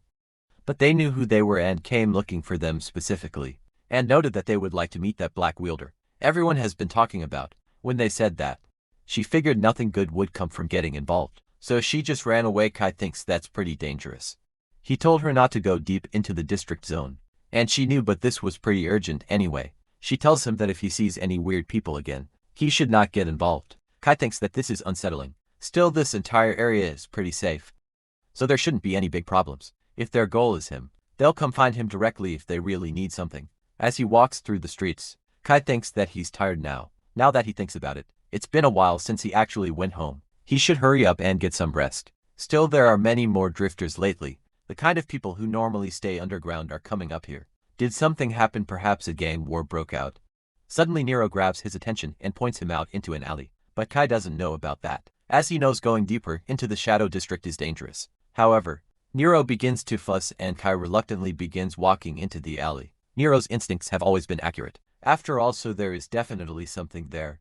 Maybe he should try out what he has been practicing. Like when he first coated his fists in black, he will focus his power in his eyes. His vision has shifted by itself a few times. Now he could see things others couldn't. If he can mimic that, it might be useful for spotting things in the dark. This technique is called inverted sight. After using it, he sees something. A very colorful looking woman. Before he can ask her anything though, she just walks away. He immediately tries to follow her, wondering if that is the person who said she wanted to meet him. If it is, he cannot lose her here. For Mary's safety too. He needs to catch her suddenly though. As he turns the corner, Kai is immediately in what seems to be a completely different dimension. The entrance closes behind him, and Lord Luminescent finds him very interesting. She wasn't planning on revealing herself so soon, but he can be proud of himself. Not just anyone can track her down like this. Kai immediately jumps, clearly surprised, and asks who she is. She knows that it's nice to finally meet a child of black. She is Celestia. Kai is amazed. Her entire body is glowing with every color. The only person he knows who shines like that is that person. Is this person the current Luminous? The very top of the shining city came to see him. But why? How long have they been watching him for in the first place? Suddenly though, his mind begins to be overwhelmed with that voice, as it wants that light, and commands him to devour it and leave nothing behind, leaving no room for argument as it completely seeps into his mind. Celestia doesn't seem that surprised or shocked that he's suddenly been swallowed by the black. It's strange that she didn't even do anything. Red told her about this, but seeing it herself is even more fascinating. He is deeply consumed by darkness, yet he still lives, and he is not becoming one of the Black Hands either. Perhaps there is some unknown connection between him and the Black Witch Nyx. Some among the leadership wanted him eliminated, but she doesn't. If he can hold out without being permanently devoured, then there is enough potential and value in his ability to protect this city. They cannot afford to be picky about their methods. If they can use the power of the black ink, they should. Great success only comes when they take risks. So why don't they have a little talk? She summons her staff and pushes it into the ground, completely eliminating the black inside of Kai's mind. He grasps half of his face, noting that it was the clearest the voice has ever been. Celestia becomes curious about what kind of voice it was. Was it the voice of the Black Witch? Kai explains that he doesn't know. It's just some whispering. Celestia tells him not to be so tense. She just heard about a message from Red and wanted to meet him. Before that, she wanted to thank him on the city's behalf. Kai doesn't remember doing anything for the city. But then Celestia pulls out the Stella fragment. Not many know what this fragment truly means to the city. Bringing back this precious light is more than enough reason to be thanked. Kai believes that was his teammates doing too, and Celestia agrees. He's saying it was the result of the entire team effort, right? She knows that too, but what really matters is that he was the one who opened the Black Witch's veil. Does he truly realize how incredible that is? Not even any of the Luminous, including herself, have been able to open it.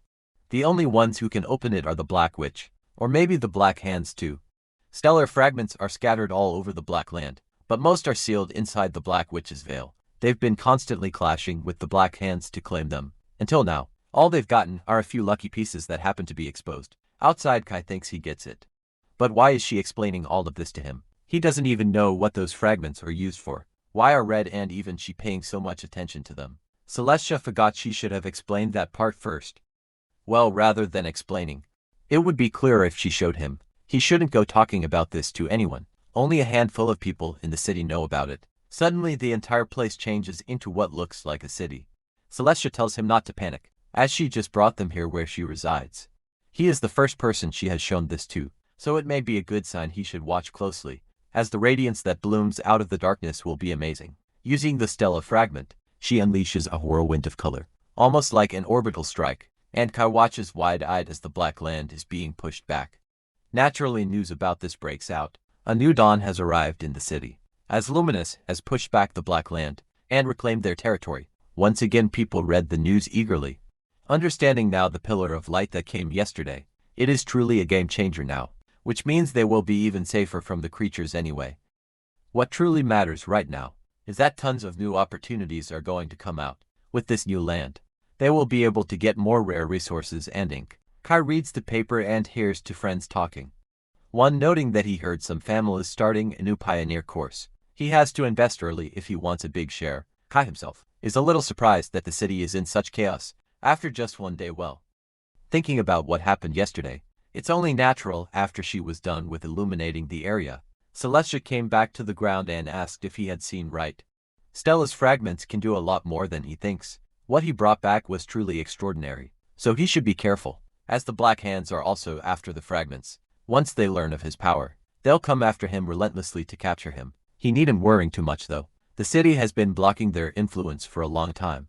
If it comes down to it, they will protect him. It is a shame, she'd love to give him more. However, the city is burning through people and resources just to survive, and she's using everything she has just to keep the Black Land from advancing, so she cannot be away for long. He is special, he should keep that in mind. From now on, a lot of people will either fear him or try to use him. He'll try to stop as many bad situations as he can, but he should keep working as a pioneer however he likes, just like he has done so far. Now he will be heading back. However, she enjoyed her talk and he shouldn't worry, as Red's team will be properly rewarded. He thinks that now is the time to act since he took a day off anyway. But what should he do now that he remembers? Though Mary seemed troubled since she used up almost all of her ink. So since he finally has some free time, maybe he should go mining again, like before he goes to the gathering hall.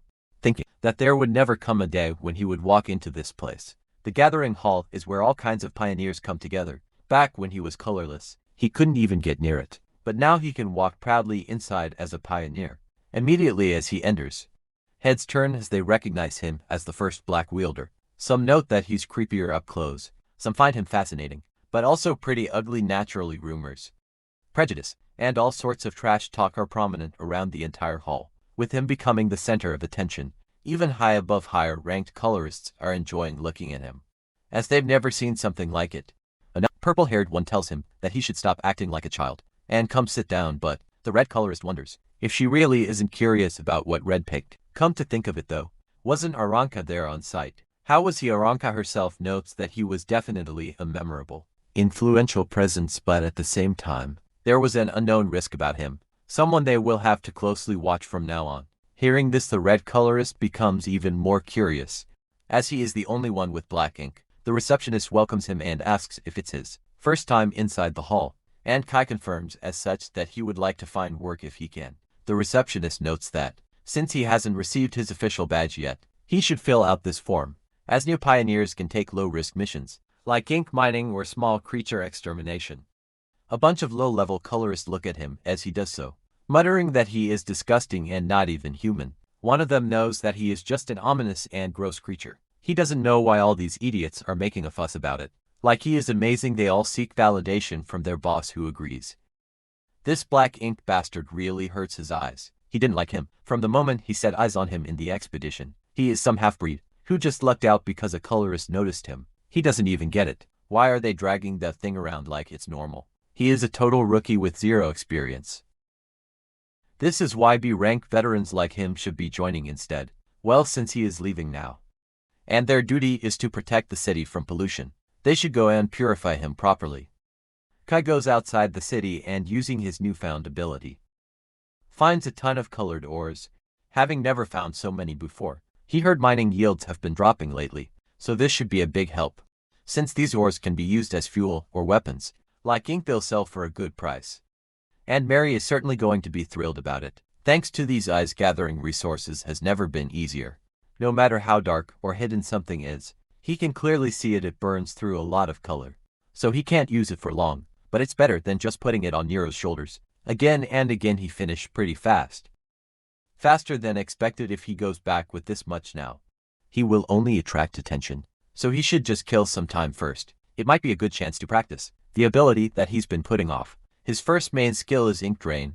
He has to touch something directly to use it, and sometimes it runs wild against his will. For the future he needs to be able to control it properly. He shatters a color stone in two, and immediately siphons the stone of all its color. It was a pretty expensive one at that. This is pretty ridiculous, but he thinks he got a pretty good feel for it just now. Thinking back on it, the more vivid and flashy the color, the more his ink seemed to go out of control. And it was especially bad when that strange whispering started. Well, it's good that he knows the cause now. From here on out, he will need to stay sharp so this power doesn't control him. The colors he absorbs, do they just mix together and become black? Each color should have its own properties. Maybe there is a way to use them differently. If one thinks about it, black is all of the colors combined, right? Maybe like luminous too, he can use every color. He tries to focus, recalling red's fiery power. That was something like this. The searing heat, like his whole body was aflame. He creates a small red stone, but it shatters almost immediately. As expected, it won't be as easy as he thought. He keeps practicing until sunset, and after the sun does set, he walks back with his bag of stones, wondering if he overdid it. However, as he gets closer to the city, he gets ambushed by the band of low-level colorists. The leader, noting that he keeps bumping into all of the city's celebrities out here, says it's really nice to finally meet the little run of the litter. One of them knows that he should have moved faster, as they thought he wandered off somewhere else. He has a big attitude for a newbie with no manners. Kai just kind of looks at them and wonders who they are. But one of them raises his palm, asking who he thinks he is. What is he gonna do with that info, huh? Can't he tell just by looking? He should put everything he is holding on the ground now. The other tells him to wait a second. They should look at the shine inside his bags. Those are color ores, right? There's a ton of them. The blue colorist tells his boss that this punk brought some pretty good stuff, and the boss finds it pretty convenient. He has himself some nice loot, huh? He's pretty lucky for a rookie, but trying to hog all of that by himself. If they squeeze him a bit, they will find out exactly where he mined that out. He tells his boys to make sure he doesn't even think about resisting, and to teach him properly. As they pull out their weapons, Kai simply puts the bags right in front of them on the ground. The blue-haired colorist thinks that he is just being obedient, and more aware than he looks. Kai just socks him right in the face, knocking him out. He sighs. Even though they're pioneers, these guys are always like this. They should not waste time and come to him already, as he has someone waiting for him. The other red-haired colorist rushes in with his blade, but Kai goes under it and cocks a punch. That sends him flying right into the colorist's face, making him shatter the wall behind him. The other yellow one rushes in with his fists, but just before he is able to punch Kai's face, he catches his fist, turns it around and trips him, putting him on the ground helplessly before punching him in the face.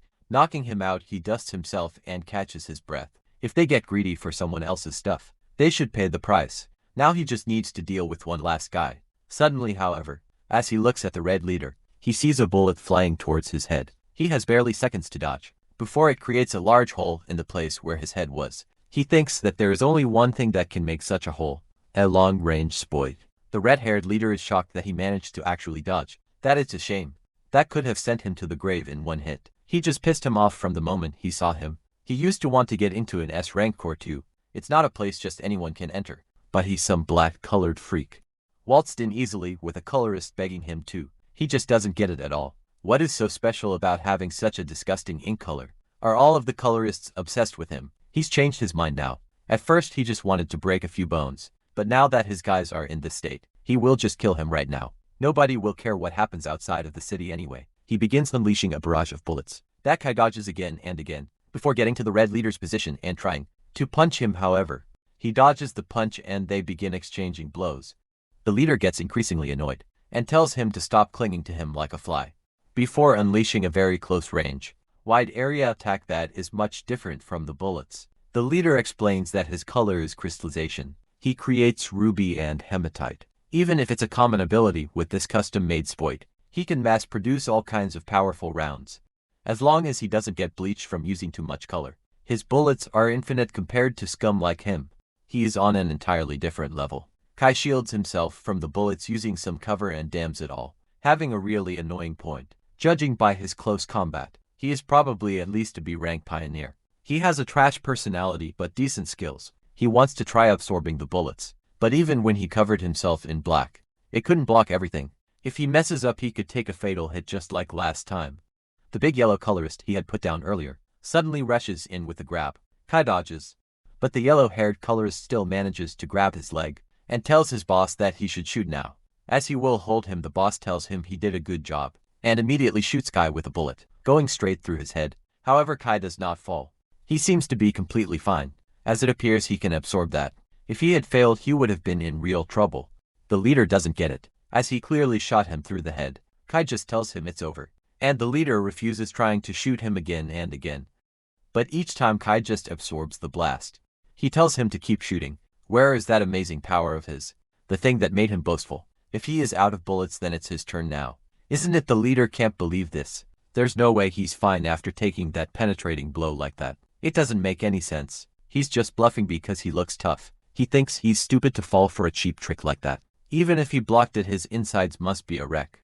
Nothing's changed as long as he still has this weapon. This battle will be his win. Kai thinks that his bullets are no threat anymore, but this is an ability that burns an insane amount of color. Compared to what it absorbs, it's effective, but the risk is huge. If he keeps using it recklessly, he will die fast. He needs to deal with that annoying spoit somehow. He will need something more if he wishes to get close. Maybe he should try it too. Would he mind if he borrows it a bit? That ability of his that he keeps gloating about. He summons a circle of power in his hand, which immediately transforms into a spear, shocking the leader, but Kai is just glad that it works. He's only ever used his fists until now. With this he can cover a weakness. He always had an ability that crystallizes one's own color. While he was absorbing his color, he got a feel for it anyway. He should thank him for showing him something useful. He throws a spear, which the leader barely dodges and tries to shoot him again. But Kai just tanks the shots and tells him that it's useless, since they are already fighting. He will now be his sparring partner. He rushes in with the spear and creates that same short range attack that the leader did.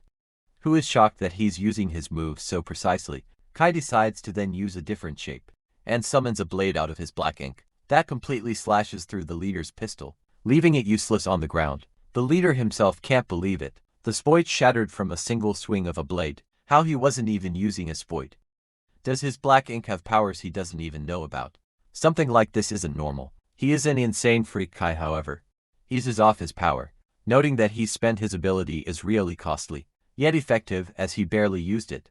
But it's fine if he gets that much destructive power out of it. He asks the leader what now. He's got no weapons left, and if he wants he can come at him barehanded.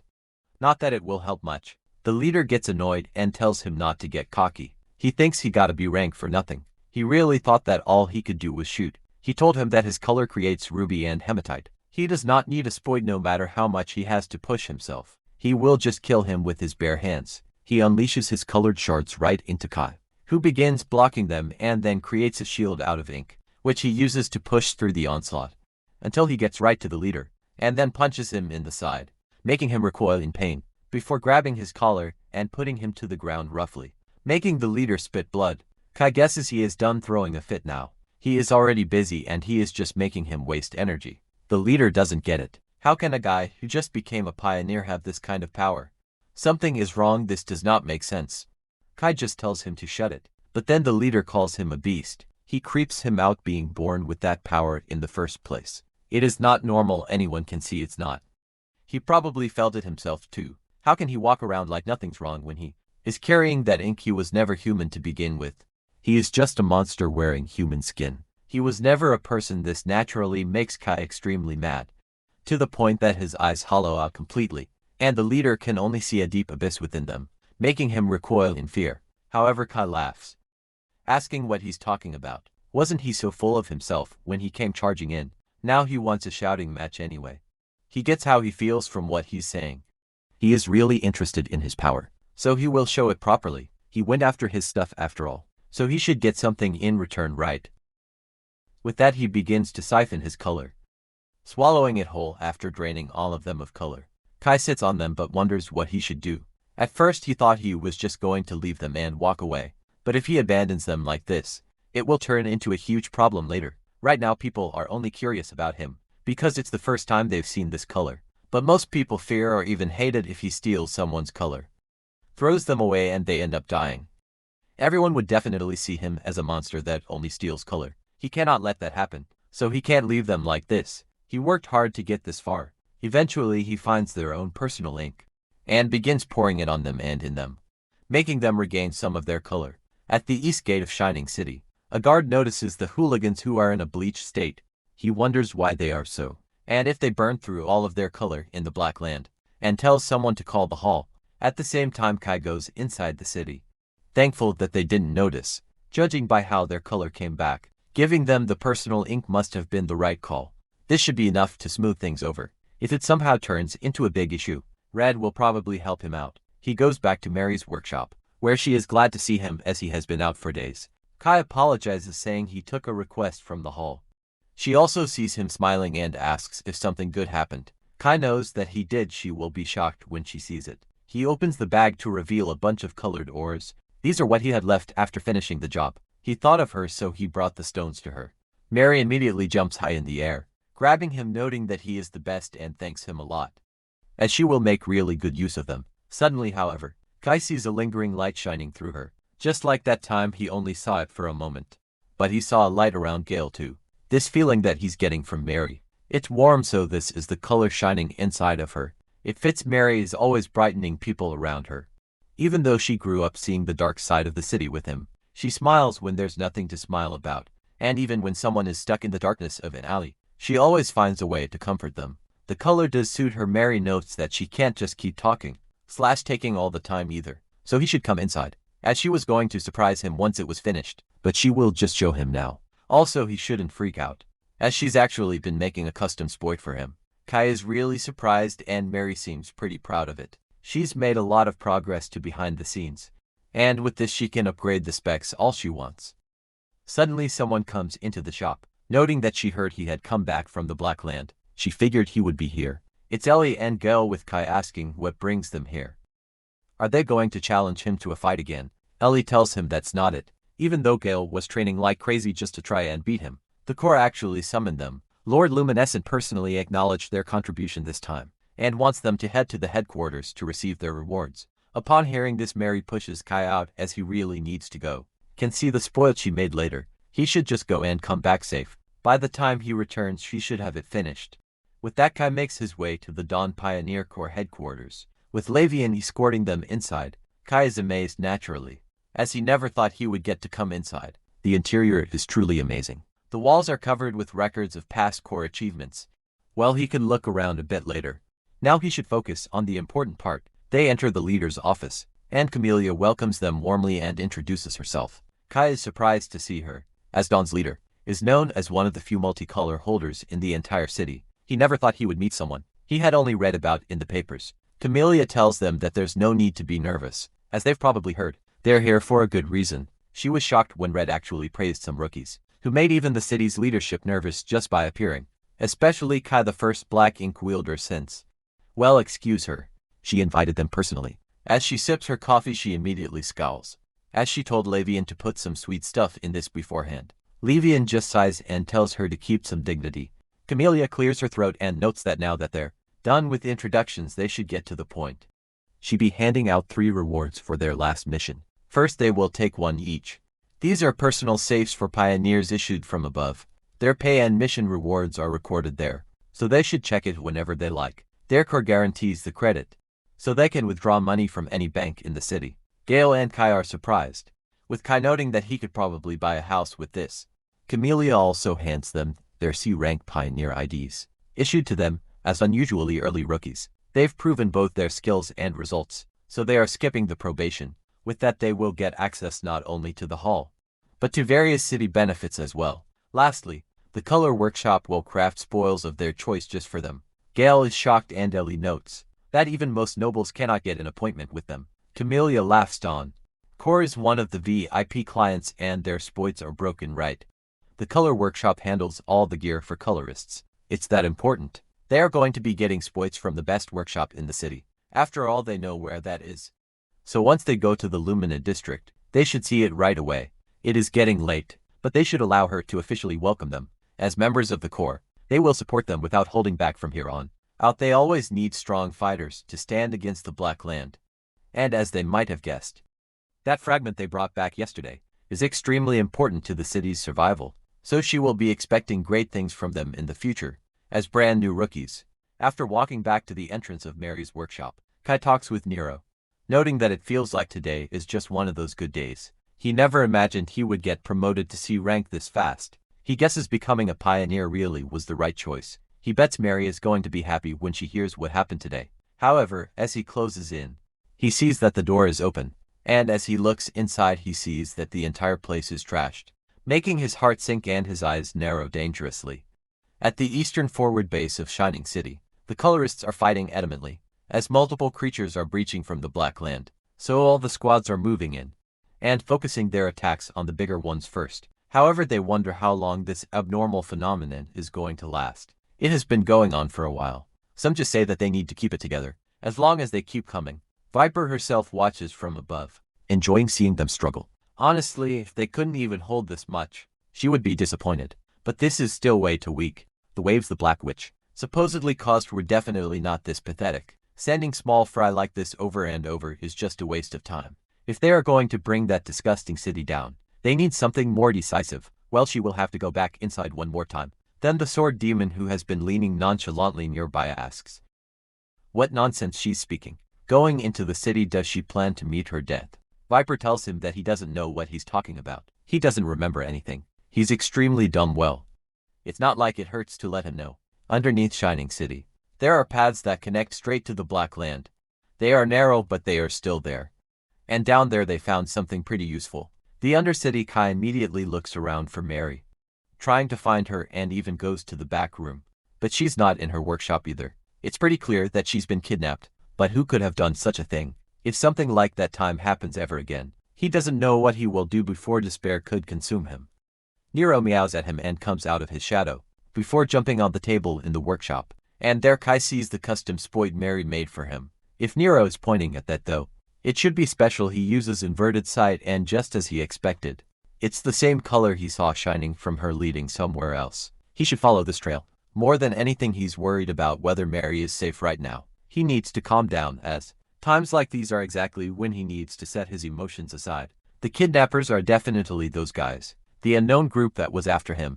They're using her as a hostage to lure him out. It's the trash of this city. They're the ones who picked a fight with him first. He speaks to himself, telling Mary to wait just a little longer, but despite his encouraging words, his eyes are filled with complete and utter malice. He grabs the gauntlet and puts it on, fitting perfectly, and allowing him to be much more efficient with his ink. Even if fights drag on from now on, he will be fine with that. He lets Nero grab onto his shoulder and he gets going. He goes through the dark alleys, through the beggars and wannabe gangsters, and eventually finds where the trail leads, an entrance leading to the underground. There's another one this close by too, so that's why the number of vagrants suddenly increased back then. Suddenly someone else comes, noting that it's a good thing they waited. It's the bastard from before, who notes that. He hopes he didn't forget his face when he threw him in that ink pile. They are not exactly on friendly terms, but they still have unfinished business. Kai immediately asks where Mary is, but the green-haired man tells him that he would never tell him. He thinks he would answer just because he asked nicely. He doesn't exactly remember what trick he pulled last time, but he does remember turning him into a wreck. Does he have an idea what he went through after that? He had to bust his ass at the very bottom of the organization, just to get a bit of his color back. He survived by cleaning, by clinging to the thought of getting revenge on him someday anyway. Lord Blank only told them to bring him in, but no one said he had to be in one piece, so this is actually pretty perfect. Kai just crafts a very sharp serrated blade. He does not mean to waste time here. Trash who are rotten to the core like them do not deserve mercy.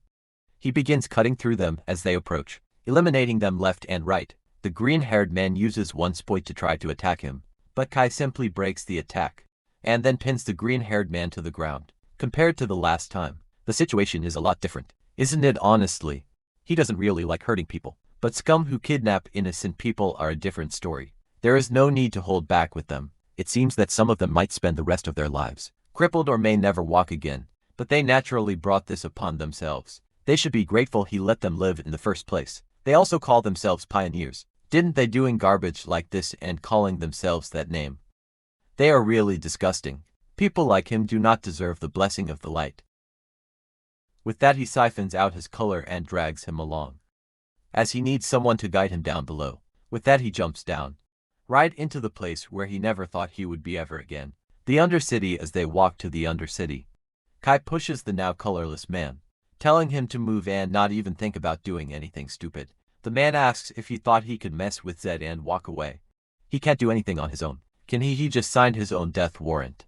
Kai grabs him by the throat and notes that he seems to like running his mouth, yet still doesn't understand his position. He will shut up and walk in front quietly before he actually kills him and dumps him in this place. If anything happens to Mary, even a single scratch, he is going to face the worst day of his life. They continue walking and Kai notices that nothing has changed. Not even a little. The Undercity is like the shadow cast beneath the lamp. It is a place where luminous light will never reach. It became a nest for gangs naturally. There is no law here. The colorless survive by relying on the underground mines, because it's the only way out for people with nowhere left to go. This is the place where he first met Mary. The man can't believe this brat, but it doesn't matter. He should go ahead and do what he wants. His job is to bring him to the base anyway. He walks straight into the trap himself. This place will certainly become his grave. Sure enough, as he continues leading him, he stops and a bunch of people appear, with one of them noting that they've been waiting so long. They might have grown roots. They all look at him surprised to see that he has black ink. He's like a lump of, or the boss comes forward, glad he finally made it, and the man immediately gets on his knees, noting that he brought him just as ordered. The boss sees that he lost his color again. However, he told him, didn't he, that a person without color is a useless being. The man apologizes, noting that it was out of control. But the boss notes that the opportunity slipped away. That means his value will end right here. He cuts his head off as he doesn't want to waste his time with trash. And Kai doesn't seem fazed at all. Perhaps this is not even the first time he has seen something like this. He also notes that he hasn't changed. He is the same as ever now that he has come here. However, he should tell him where is Mary. The man is surprised that Kai is still not reading the room. He should think carefully about who's got the upper hand here. If he had just cooperated when they asked Nelsley, this would have been over already. The more he refuses, the harder it gets to find his dear Mary, or whatever her name is. Even if they are useless and incompetent, that doesn't mean these guys are completely without purpose. Who knows what could be happening to her right now? Kai's expression blackens and he says fine. Then he will just have to flatten this entire place to the ground. He summons his black ink into his hand and transforms it into a devastating fist. He jumps high in the air and then crashes roughly on the ground, making the ground quiver. Someone else comes to another boss and notes that they have a problem. The black ink one they've been after is going wild, and he should come himself. The other boss tells his guys to stop standing around and go.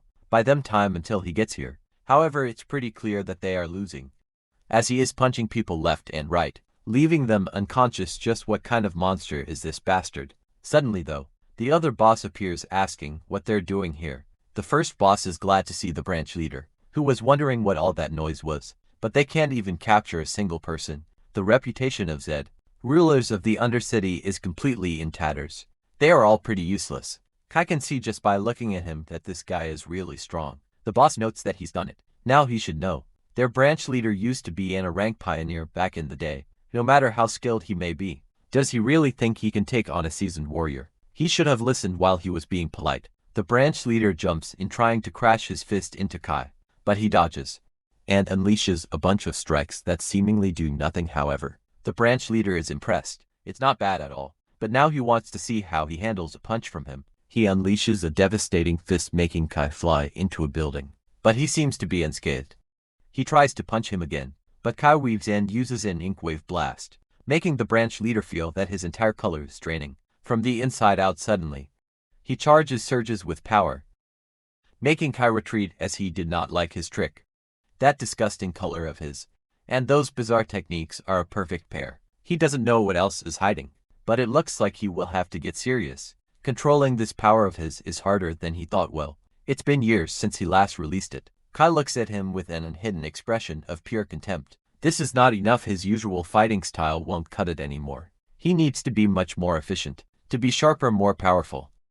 and have weapons that won't break against that armor. Suddenly he unleashes his entire wave of black ink, but also his killing intent, with the branch leader thinking that this is the coldest, most murderous intent he has ever seen in his life. So is this the power of the black ink? Kai has activated his technique, the arsenal of malice. Kai begins his onslaught with the branch leader being pissed off. Just what kind of power is this? Kai is using every weapon at his disposal around the area that he created, allowing him to push the branch leader further and further. First with a spear, then with an axe that he swings down relentlessly.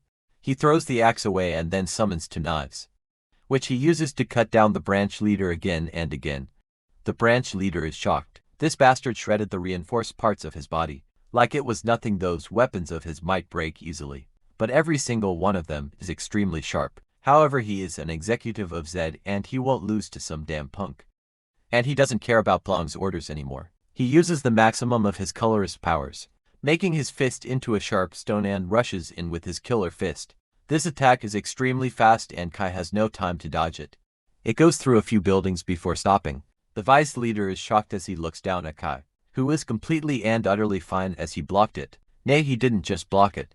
He began to consume it entirely.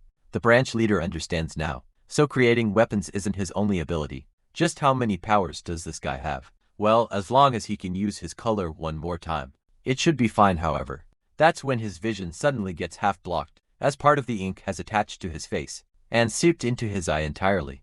This allows Kai to jump in and uppercut him, making the branch leader fall on the ground. He can feel that all of his strength is gone, and something like this should not be enough to bring him down. He knows what this is. It was poison, wasn't it? Kai asks. What if it was? Why should he feel bad for him in the middle of a fight? Now he can't resist being drained anymore. He drained the color out of the vice and the hooligan leader, who can only stare in shock, shaking as he sees the branch leader losing. This guy is a true demon. After Kai is done with him, he turns to the hooligan leader, his intentions pretty clear. Suddenly somewhere else, Mary wakes up in a pretty empty room. Someone is glad to see her awake. He was wondering when she would finally come to. But she and that other guy really are interesting. Who would have thought that the Colorless would draw this much attention to suddenly manifest a color like that? He heard it's an extremely rare occurrence. But what's with this guy? It's like he suddenly grew confidence or something. The guy he knew never had that much humanity in the first place. Hearing this and recognizing his voice, Mary knows exactly who it is. It's the one from before. Blank himself is glad that she still remembers. That's right, it's been a long time, hasn't it? Mary is shocked. Didn't he die back then? Blank laughs as he was pretty close when everything came crashing down. He really thought he would be crushed alive, but since he's so lucky and all, he survived. And who would have thought they would end up meeting again like this? Life really is like a box of chocolates and all. It brings back memories, doesn't it? He remembers everything. All of them were very special to him. They were his first test subjects after all. Even though he barely made it out alive that day, he has come quite far since then. Even the boss acknowledges him now. He is one of Zed's top executives these days. Well, she shouldn't just stand there like an idiot. She should come in, as she will see just how far his research has progressed. He opens the door to reveal a gigantic laboratory, where the colorless are being run like cattle, and a bunch of ink beasts is placed in cages. Mary's face and heart drop, as she can't believe a nightmare of a place like this still exists. One of his workers comes, and knows that the new batch of extract is here. Blank thinks this is perfect timing. He wants to see what they have this time. Mary herself asks why he is doing the same thing as he did back then. Blank asks why wouldn't he? Something this incredible is meant to be used. Not using it would be the truest sin. Well, he would like to cordially welcome her to his new extraction lab. Chaos reigns in the Undercity. People run away from the ensuing fights, thinking that it's just some gang thugs going at it again. But it's actually just Kai cleaning house. Eventually he finds himself at a pretty large opening, and asks the hooligan leader if this is where they took Mary. He confirms as such. The girl he is looking for is definitely in there. So can he go now? Kai immediately punches him into the wall, making him bleed out, and then he summons Nero, telling him to show him the direction in which Mary is. Nero agrees and jumps down, and at the same time a bunch of hooligans arrive, rushing him all at once. However, Kai doesn't have time to deal with such small fry. One at a time. The longer this drags on, the more danger Mary is in. He's already got a useful technique in mind. He copies the exact technique of the branch leader, as he wants to clear the house in one shot. Sure enough, he smashes through the hooligans and then through the walls, nobody being able to stop him. Mary calls Blank in, saying what is wrong with him. Why does he keep doing stuff like this? Blank wonders why she is suddenly so upset. There is no need to be on edge. He only feels gratitude towards all of them. Thanks to them becoming test subjects back then, his research finally saw the light. She should look over here. An extraction is in progress right now. Seeing it firsthand is better than any explanation he could give. Right, 2 of his men are pushing a Colorless into some sort of basin. But he screams out as he does not want to go inside. He clenches the door until he can't anymore and is slammed in. The door shuts. The contraption he is in bellows maliciously and then a bunch of red, almost blood-like color comes out. Mary thinks that nothing's changed at all. It is the exact same horrific sight as before. Blank explains that this color is the most beautiful one. He can now produce color this pure and radiant. Back during his first experiments, he was lacking, he couldn't get any color at all. He ended up wasting all the samples he extracted from her. He should remember what he said about people who develop color. Later in life, that's where he saw the potential. What if he could extract the potential anyone was carrying? And it was a huge success. It is not just people, it's from creatures too. It's truly amazing to think that things he thought were completely worthless, in the end could transform into such color. He believes this is their very soul, their very identity in fact, and he can handle it and extract it at will. He's bestowing a gift upon everyone else. He's unearthing the world that would have been buried forever. His extraction ability and all of his years of research have finally reached perfection, and this is the result mixed. Right now he's exploring just how it can be used. What he discovered recently is that creatures that are instinctively averse to color can be controlled to some degree, but not perfectly. Mary thinks that they're out of their minds. Every single one of them, how can they be so calm about this? They just crammed the living person into an extractor just like that. Do they really think the city is going to let them get away with this? He expected such a reaction, but if he's honest, he never really understood what was wrong with any of it. Well, he supposes this is just too far ahead to be understood. Mary immediately calls him out, telling him that he is nothing but a murderer. What soul and identity is he talking about? If he loves extracting color, he should just extract it from himself.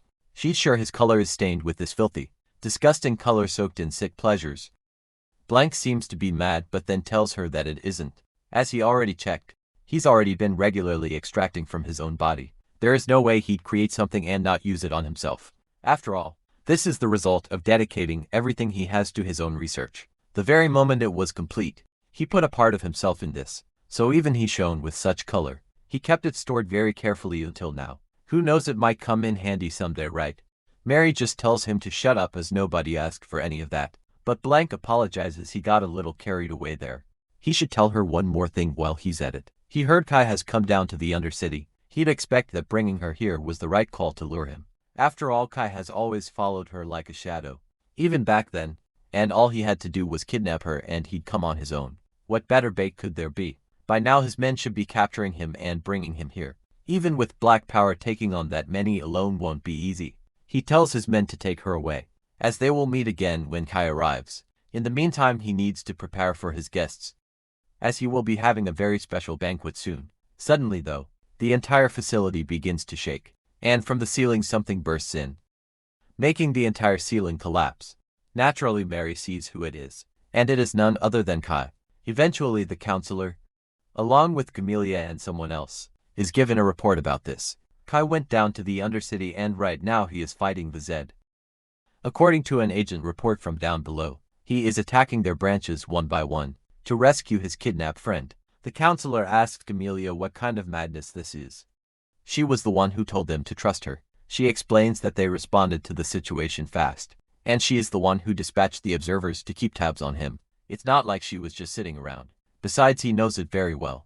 Because of this abnormal phenomenon, almost all of their combat forces have been concentrated on the borders. It's hard enough to request support from other pioneer units too. They are scrambling for resources just to survive and defend the city. The counselor asks where Red is, and Camellia explains that the collector and the jester both appeared at another fortress, so he had to rush in and intercept them. The counselor believes that those Black Hands bastards are definitely involved in this abnormality, but first of all, they will need to send in a peacekeeping force to secure his safety. However, another older colorist tells him not to be hasty. Rushing troops in might not be the right move. They could end up provoking countless gangs for nothing, and that would only make things spiral further out of control. There may very well be traitors they'll have to wipe out someday, but their power is nothing to scoff at. A lot of them are former pioneers. If this incident becomes the spark of a full-scale war, the city will descend into chaos. Besides, he still does not trust that black ink boy.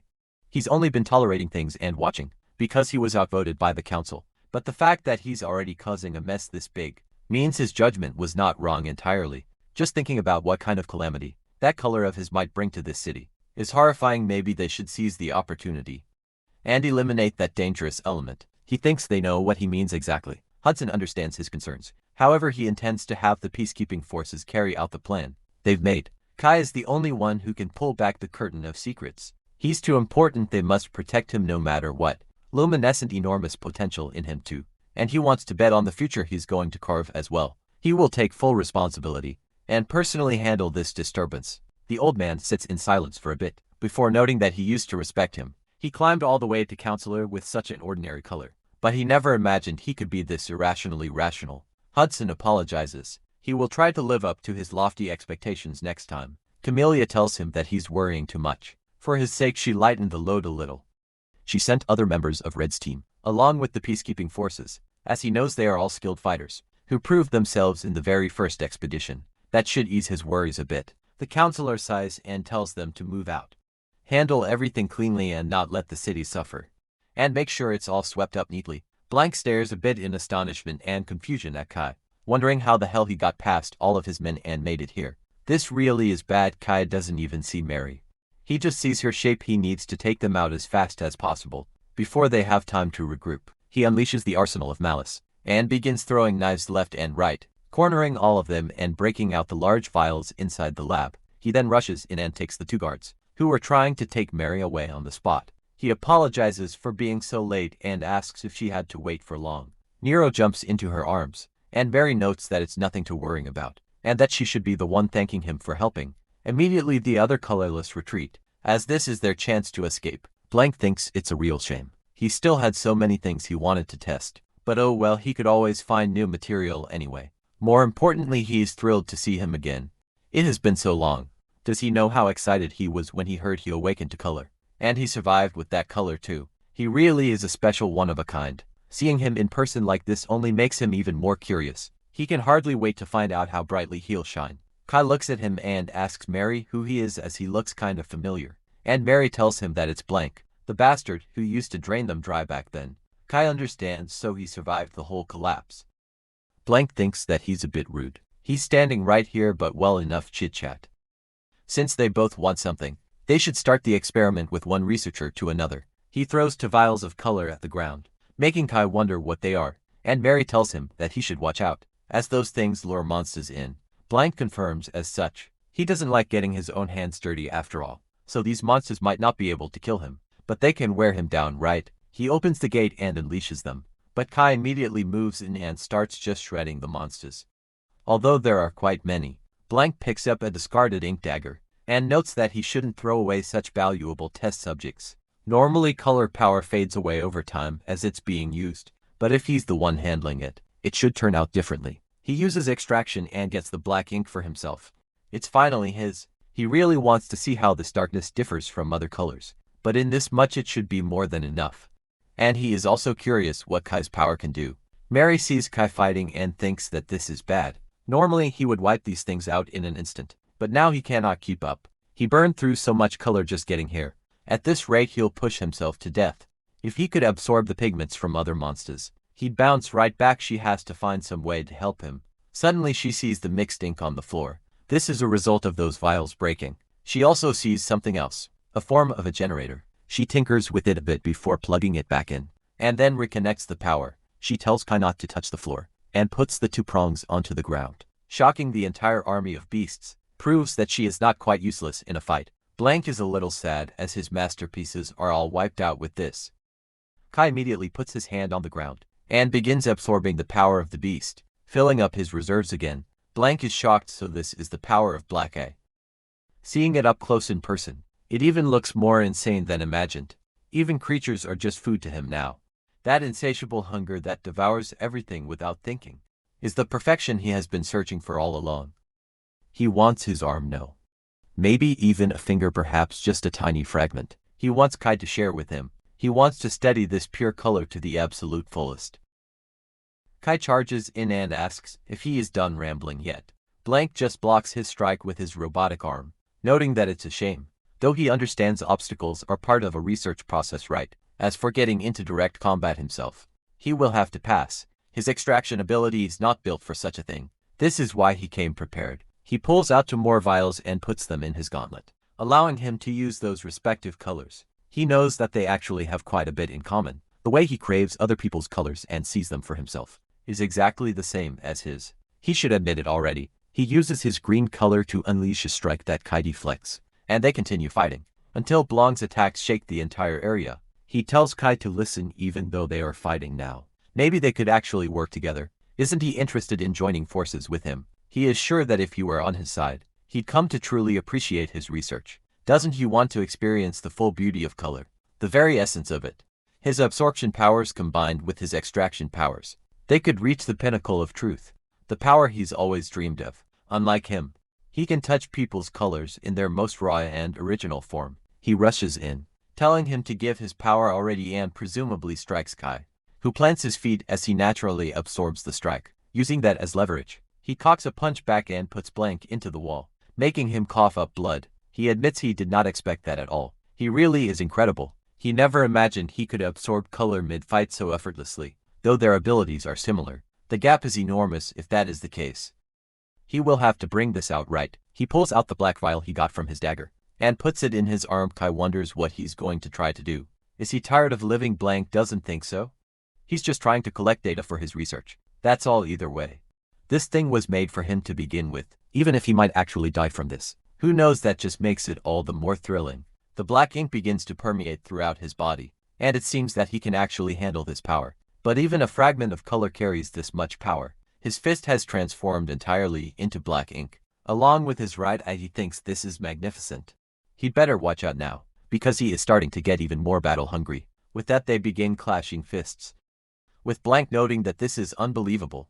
The moment he tried it, everything became crystal clear. So this is what his color is like. He should reconsider. Does he truly not want to work with him? A meeting such as this is clearly fate. Kai tells him to stop talking nonsense, as he is not the same kind of person as him. Blank laughs as they have quite a lot in common. Or maybe the reason he's refusing it is because of Mary. He never really had an identity of his own to begin with, was always just parasitically absorbing other people's colors. Everywhere he went, he sees right through him. That emptiness of his is his true identity.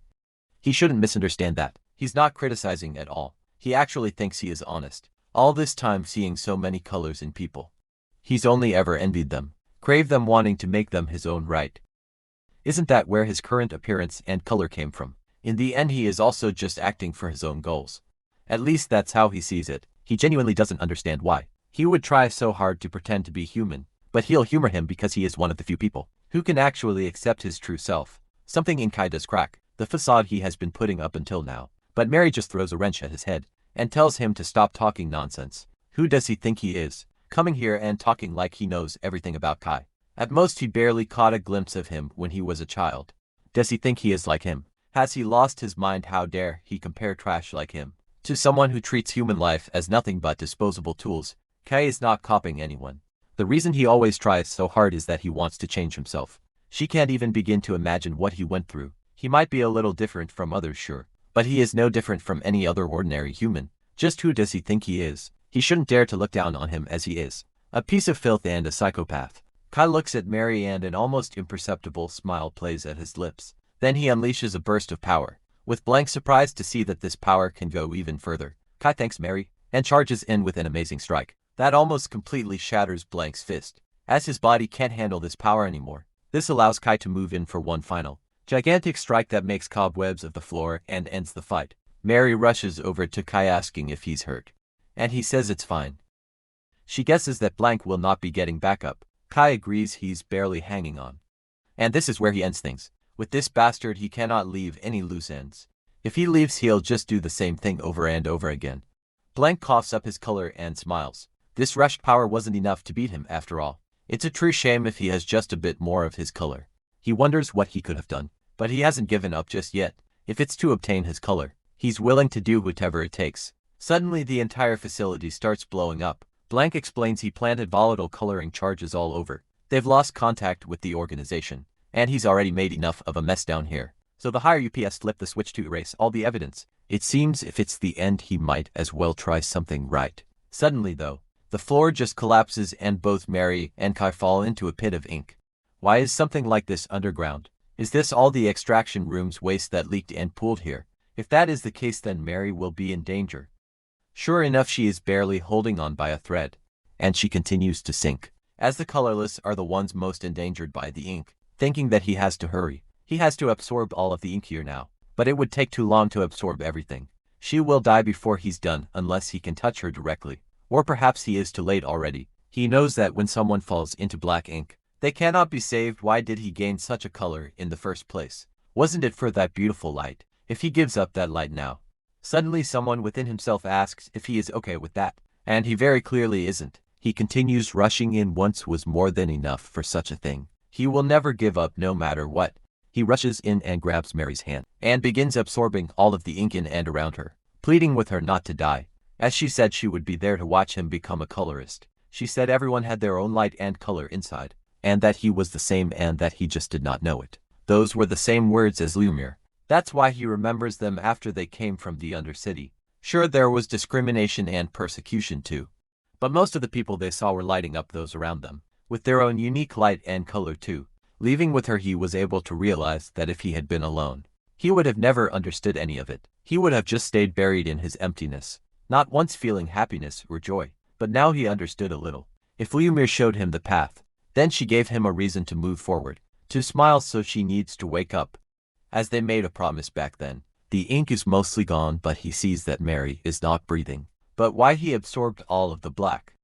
Suddenly she begins to glow with the same light he saw before. Could this be that inner potential they talked about? If he can draw out this light, then perhaps he can still do this. He grabs her hand and thinks that, if he just does what he has been doing up until now, he can save her. Suddenly, that waft of her light envelops him entirely, and it feels strange, not like his normal absorption. It feels like a familiar light and color. So this is her inner joy, her happiness, and her warmth. This is the light that Mary has always carried inside, and if it's Mary, it would naturally shine like this, bright and vivid, using his powers of absorption. He actually manages to awaken Mary, who immediately wakes up and starts coughing. She wonders what happened, as she is sure she fell into some black ink. So how is she alive? Suddenly though, she sees that she is actually colored now, and she freaks out. Kai tells her to calm down, as it's okay, and asks how her body feels. Is she feeling wrong anywhere? He knows this is confusing, but they should get out of here first. Even if the explosions block the upper side, there has to be a way out of here somewhere. Suddenly though, they hear Nero's meows and the ceiling blows up again, showing Nero, who led both Gale and Ellie here, who are glad to see them even though this was an emergency. They both seem relatively fine, though Kai doesn't even remember when his memories actually began. Back then his mind felt like it was shrouded in fog, and everything seemed distant and blurry. Even the boundary between him and the rest of the world was faint. He just drifted along, carried by some huge current with no destination. Every now and then, when the fog lifted and his vision cleared, he would always wake up in some unfamiliar place, but that was pretty okay with him. Wherever that wandering took him, he had a family who stayed with him, and that was Nero. When he had absolutely nothing, Nero was the only thing that stayed by his side. And then one day, in that pitch-black world of his, someone appeared who shone truly brilliantly. He told him his name was Lumir, and the moment he saw him, he understood. He was the beautiful light he had been desperately searching for. All this time he left a clear, undeniable mark in his heart, but sadly his time with Lumir did not last long. After parting with him, he began to wander again through the strange places, and kept searching for that beautiful light etched in his heart, like a moth drawn to a light. He wondered if he could ever stand before that brilliance again. Suddenly, at the end of that aimless wandering, at the very bottom of the dim Undercity, that's where he met Mary, who wondered why he wasn't talking. Was he mute or perhaps deaf? Well, there were plenty of kids like that in the Undercity, but still it was raining at the time, and she told him that he shouldn't let the water touch him. The old pipe in the ceiling burst, so there's ink residue mixed in the leak. It's bad for his health. As she wondered how he got in here, she saw Nero, wondering why he was walking around with a creature like that. But she guessed it was fine since it was a small type, as she led him to a more secluded spot, so the guards wouldn't grab them. The guards did actually come, and they were pretty mad, as she left the designated area without permission. Does she need another beating like last time to come to her senses? He has never seen the kid beside her, Is this a new test subject? Well, this works out nicely too, as they've been looking for more material recently. With that they dragged them back to Blank, who was pretty annoyed, letting precious samples wander around whenever they liked. Just what kind of management is this? The guards apologized and Blank looked at Mary, glad to see her again, but she really doesn't know when to give up. Even if they are precious samples, there is a limit to how much he can overlook. If they keep this up they will only be the ones suffering, right? So why try? Kai knew that on the surface. The place looked like an ordinary orphanage, but in reality, it was no different from a detention camp that took kids away. There were fake facilities that clearly exploited the city's poverty relief policies and were hidden in the darkness of the undercity back alley. Children were everywhere, and using them as cheap labor was considered common and natural. Underground, but the true purpose of this place wasn't labor. It was experimentation. Security was tight, and the only way to leave was in a body bag. However, Mary had no intention of dying in a place like this. Long before he arrived, she had already been trying to escape with the other kids, and despite many failed attempts, she never gave up. Her unyielding resolve gave the other children hope, and she became the strongest pillar of support for everyone who led outside in 3 days. The patrol shifts will open a gap and they can get through there. She thanked him because of his help. They were going to get out together. He thinks it was around that time that he started to become in sync with her. She also told the other children, but asked them to keep quiet about it. That night was the last night they would spend in this place. Once they got out of here, she noted that she would go to Shining City and learn a craft, and run her own workshop in Shining City. Even the colorless can get jobs. Until they get citizenship, they will have to stay around the outer walls, but even that's a lot better than here. She asked what he wanted to do once they got out, and Kai said one word: colorist. The person he met before was a colorist, so he wanted to try to be one too. This was the first time he showed his own will, but he also knew that it was impossible in the end. He's heard it over and over, how powerless and fragile the colorless are. Every adult keeps telling him, so he just followed the beautiful light and ended up here. But that's all. Now that he is actually in this place, he doesn't know what he is supposed to do or where to go. Even when everyone was excited, saying they would get out of here tomorrow, he couldn't understand why they were happy. Well, he is different from all of them. Mary just smiled and asked if he knew that colorless people can manifest color later in life. Lumiel, the previous luminous, was colorless too, and yet he shone brighter than anyone. That's why she believes each of them has its own light and color. Inside he is the same. It's not that he can't feel it, he just doesn't know it yet, and she will help him step by step. A colorist sounds awesome too. He should give it a try. He hasn't even started yet, so if he gives up now he will really regret it later. Just trying already means a lot, and failing doesn't mean it's over, so he should just do what he wants to. He should keep his head up too. If he keeps looking like that all the time, of course he won't feel motivated. However, while they were overflowing with hope that night, the brutal reality refused to grant them a better tomorrow. Children were caught and put through extractions pretty easily. Their desperate struggle was nothing but a useless flail against the inevitability. One of the guards, seeing Mary so adamant and resisting, struck her across the head with a pipe to make her hold still. Even in her weakened state, while she was bleeding, she still looked at Kai and told him to run. At that point Kai felt something boiling inside of him, and he recognized it as what it was: anger. With that he was hit across the head too. But the others were wondering why they were told to dispose of all these kids anyway. Are they even allowed to do this without Blank's permission? Another guard didn't really care. They were just following orders from upstairs. He heard this lab's existence was almost exposed, as they bickered about work and how it sucked. Though Kai slowly got up and revealed his true nature. This is what caused the collapse. Back then Kai didn't really know what he was doing either, and he just woke up with Mary and Nero over him. He asked what happened and she didn't really know. She just woke up too. There was probably some huge explosion or something when she came to. Everything was already like this. It looks like nobody except them made it out. Mary feels really sad as they were all good kids. But Kai saw that people were coming and they had to go. Now if they stay, they will just lock them up again. Mary wiped her tears and noted that they should go to the surface now. They can't survive down here anymore. And they should make a promise too. Up there they are definitely going to be happy. She's sure the younger kids who went ahead of them wanted that. As Mary and Kai pull each other out of the hole, Gale sighs thanks to them. He's now seen the absolute bottom of the Undercity, a place he never thought he would ever visit in his life. So would they mind explaining what the hell is going on here? She was definitely colorless before, right? Why does she suddenly have color with that bastard Kai? Nothing really surprises him anymore. Ellie just approaches Mary, knowing that she became awakened just like Kai. with the colors so vivid too. Even among the three great houses, saturation like this is rare. Even nobles won't compare. It really is beautiful. Kai, however, knows that they don't have time for this. Here they are in the middle of a gang hideout, and they don't know when the remnants will be storming in. It's dangerous, so they should move out first. The others are a bit confused, and Gale asks what's with him. Even his eyes look different than before. Before they can pry further, Mary just waves them off, noting that they should save the detailed talk for later. Ellie agrees, as there's no need to rush into anything though, because all the annoying trash has been taken care of. Mary is amazed that they took out so many on their own, and Gale scoffs again. He had to rush. He went through a lot of color to get this far. They should both be thankful.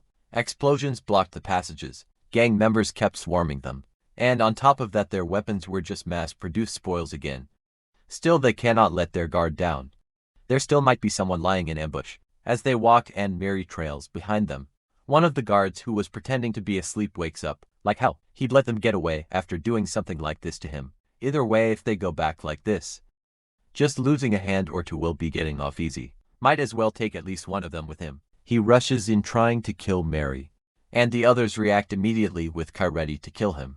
But Mary herself unleashes a pretty light punch, which sends a hooligan flying into the nearby wall. She is surprised by herself. Is this the power of color? She just swung her arm lightly. Suddenly though, a bunch of steps can be heard, and it's the peacekeepers. They go about their usual way of telling them to drop their weapons and surrender peacefully, but then see that only the pioneers they were briefed about before deployment are here. They are glad to see that they made it out safely, and thanks them for their assistance. Ellie notes that they only did what they had to, and the peacekeeper notes that they heard. They'd gone ahead and rushed here, but they resolved everything before the peacekeepers even needed to step in as expected of pioneers. They've left them with nothing to do. It's almost embarrassing after this.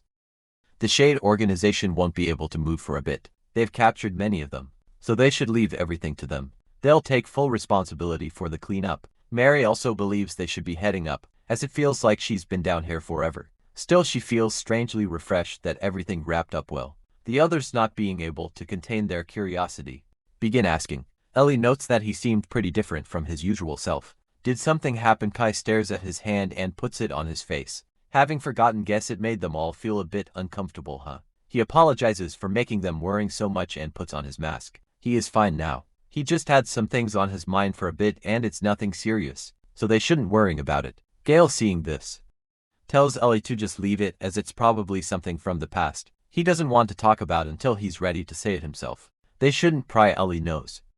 Well, now it's time to go back to the surface. Blank, who is still not dead, begins to trudge along through the Undercity, thinking that he barely made it out of sheer luck, but his condition is just awful. He might actually die this time. Well, this is as far as he goes. He still wanted to see Kai's true self at the end, but it's a real shame he won't get to. Suddenly though, he hears a sound and someone coming his way. That someone is Viper, who greets him. She feels like they had some kind of agreement before, right? How exactly is she supposed to take this situation? She went through all the trouble of sneaking into the Undercity, and her trading partner is nowhere to be seen. She finally tracks him down, only to find him looking like he is with one foot in the grave. He had something he was supposed to hand over, so what is he going to do about that? She can see that he is not dead just yet, but this is a real pain. She really didn't want to even use this on a human again. She has no choice. Even a little poison like hers can become medicine, depending on how it's used after all. After a bit, Viper goes back and her sister immediately clings onto her, asking why she left her behind. Next time she's definitely going with her. Viper reminds her that she said she would be fine on her own. How is she supposed to stay calm when this happens? The moment she looks away, the swordsman also knows that she is later than expected. So did she bring it? Viper confirms as such. This is the item she told them about that attracts creatures. It was called mixed or something like that. Regardless, she managed to bring more without incident, and since she helped, perhaps she can take a larger cut of the profits next time as well. Well, now the preparations are complete, so they should begin. She jumps on the giant ink creature, and the swordsman does as well, asking if she's sure this thing will actually work. On a large-scale creature, these creatures are disasters that are only moved by the Black Witch's will. He joined her because he was curious about the plan to sweep the city, but if they simply go in a frenzy and attack every which way, then what if this goes out? They will be at a disadvantage. Viper herself doesn't really like doubters. With the Black Witch asleep, the power that kept the creatures under control has weakened, so this amplifies their instincts. For a short period of time, he should see for himself. She pours a vial onto the beast's nose, and it immediately starts to thrash around and move. It's just as Viper expected. And they will keep moving like this. They're going to reduce this shining city to pieces. A perimeter is held around the entrance of the Undercity. With people talking, it seems like the gangs have caused trouble again. Either peacekeepers are here or they must have really gone overboard. The peacekeeper from before thanks them, all the gang members, and the defeated pioneers are now under secure escort, so they don't have to worry about what happens next. Suddenly someone speaks. Glad that they are finished already. Camellia said it was urgent, so he came running, but there was nothing to worry about. People are very glad to see him, including the pedestrians. And Red himself goes to Kai asking what on earth he got himself into. It's rare for something to surprise him, but this was definitely unexpected. This girl was his friend, right, Mary? She changed quite a bit since they lost sight of each other, and she awakened right after Kai. Well, there are too many eyes on them around here, so they should move to the headquarters. They go back to the Dawn Pioneer Corps, and Camellia is glad that Red brought something incredible again. Another awakened followed in Kai's footsteps. Just incredible, she already knows who she is. And Red asks what Camellia thinks. Since Lumiere, awakeners have been one of the most talked about phenomena in the entire city. Every color that has ever manifested in a colorless person belongs to someone with great power, enough to leave a mark in history. She is the same, a skilled engineer who even made Kai's ink drain.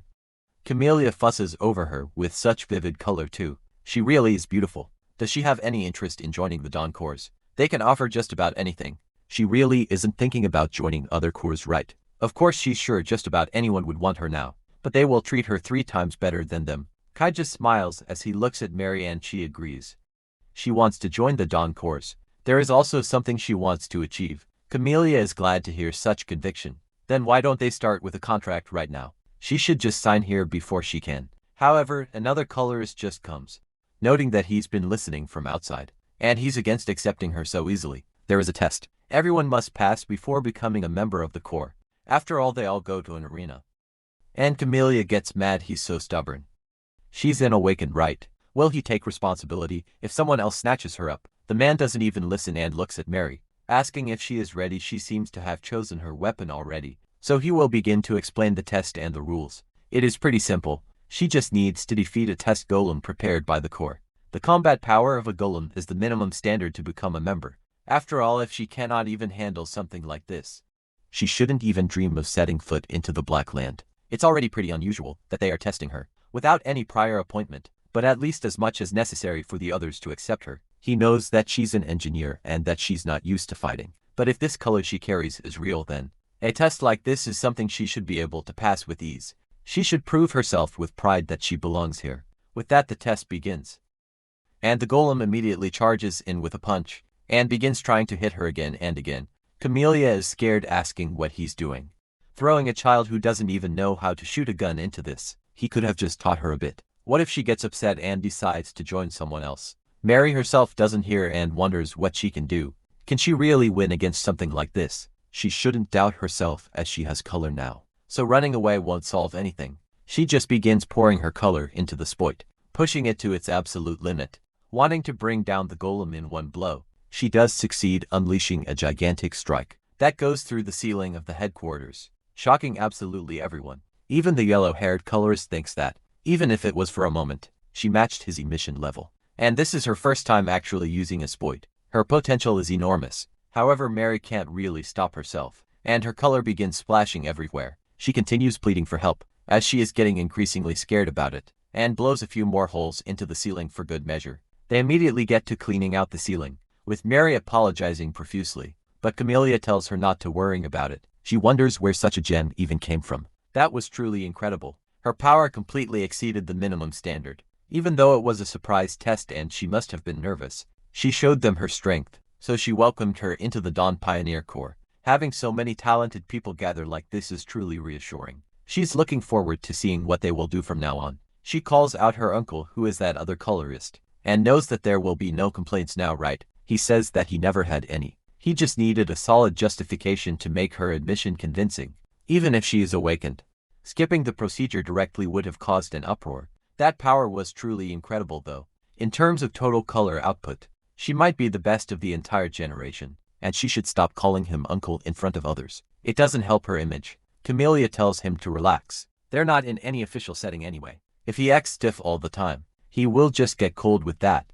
She drags Mary away, as she still has a few things to prepare for her, and they still need to finish her admission paperwork. Kai was worried because the test was sudden, but he is glad everything worked out. Red approaches and asks if they are done with the welcome party. They are not busy today, right? They all shake their heads, and Red thinks that it's perfect timing. Then, he's been too tied up with his own work to give them proper attention, so this is ideal. They should come with him, as he is going to teach them something very important. They go to the training ground where nobody is right now, so it's the perfect place to cut loose, without worrying who is going to watch. There are even a few training dummies left over. They are modeled after hard shell types, so most attacks barely leave a scratch. They should all watch closely, if they want to survive out there in the Black Land. This technique is absolutely one they must learn. He swings his sword at the dummy and it just clicks. No matter how well an ink drain or spoit is made, it's not omnipotent. Sooner or later it will hit a limit. They will face enemies that no attack can pierce, and others can regenerate no matter how many times they cut them down. What they should do in this situation is use chroma manifestation, letting his sword be encapsulated in color. Ellie and Gale saw him use this against that swordsman. It's called chroma. One extracts the latent color within themselves, saturating their weapon and their body, and uses it to shine in different forms and shapes. Once they layer their own colors, they gain overwhelming strength that puts the usual to shame. So things they could not cut down before can be cut perfectly. They are pioneers, which means that from now on, this is something they will have to polish as part of their core skills. Each of them needs at least one trump card, as they never know what will happen in the Black Land. The others are impressed that it was cut so cleanly, and Kai asks to become a colorist. Do they need to be able to handle this freely? Red knows that this is the minimum by a colorist standard. These are just basics. Once they reach the higher levels of rank A, they will see a lot of people using them. If they go even further, becoming an S-rank pioneer and passing a special exam, only then will they be able to be recognized as true colorists. Anyway, they should draw their weapons and take their stations. He is going to teach them how to train chroma. It sounds fancy, but it's just an extension of themselves. They know that feeling right before they activate their power. When they are about to release color, normally they let all the color flow out. This time they should be different. Instead of letting it spill out, they should imagine the color being absorbed right into their body and weapon. It won't be easy, but they should extract as much as they can. They all begin doing so, but it's extremely hard, and their color is immediately getting drained away. They will end up colorless in this state. Red knew it wasn't going to be as easy as they thought. Still, for the three of them, this is a great start. Some people take years just to grasp the feeling, but they should not get arrogant. Getting a head start might be talent, but turning that into something truly theirs requires effort.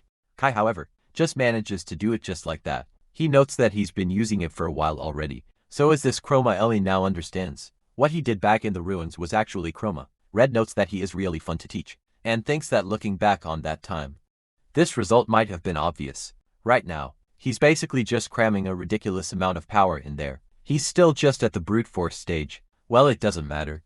Explaining the next step would only give him a headache. Most importantly, he is using too much. At this rate, he will end up colorless in just a few strikes. Kai knows, but he still can't control the output very well. He is trying to fix that right now.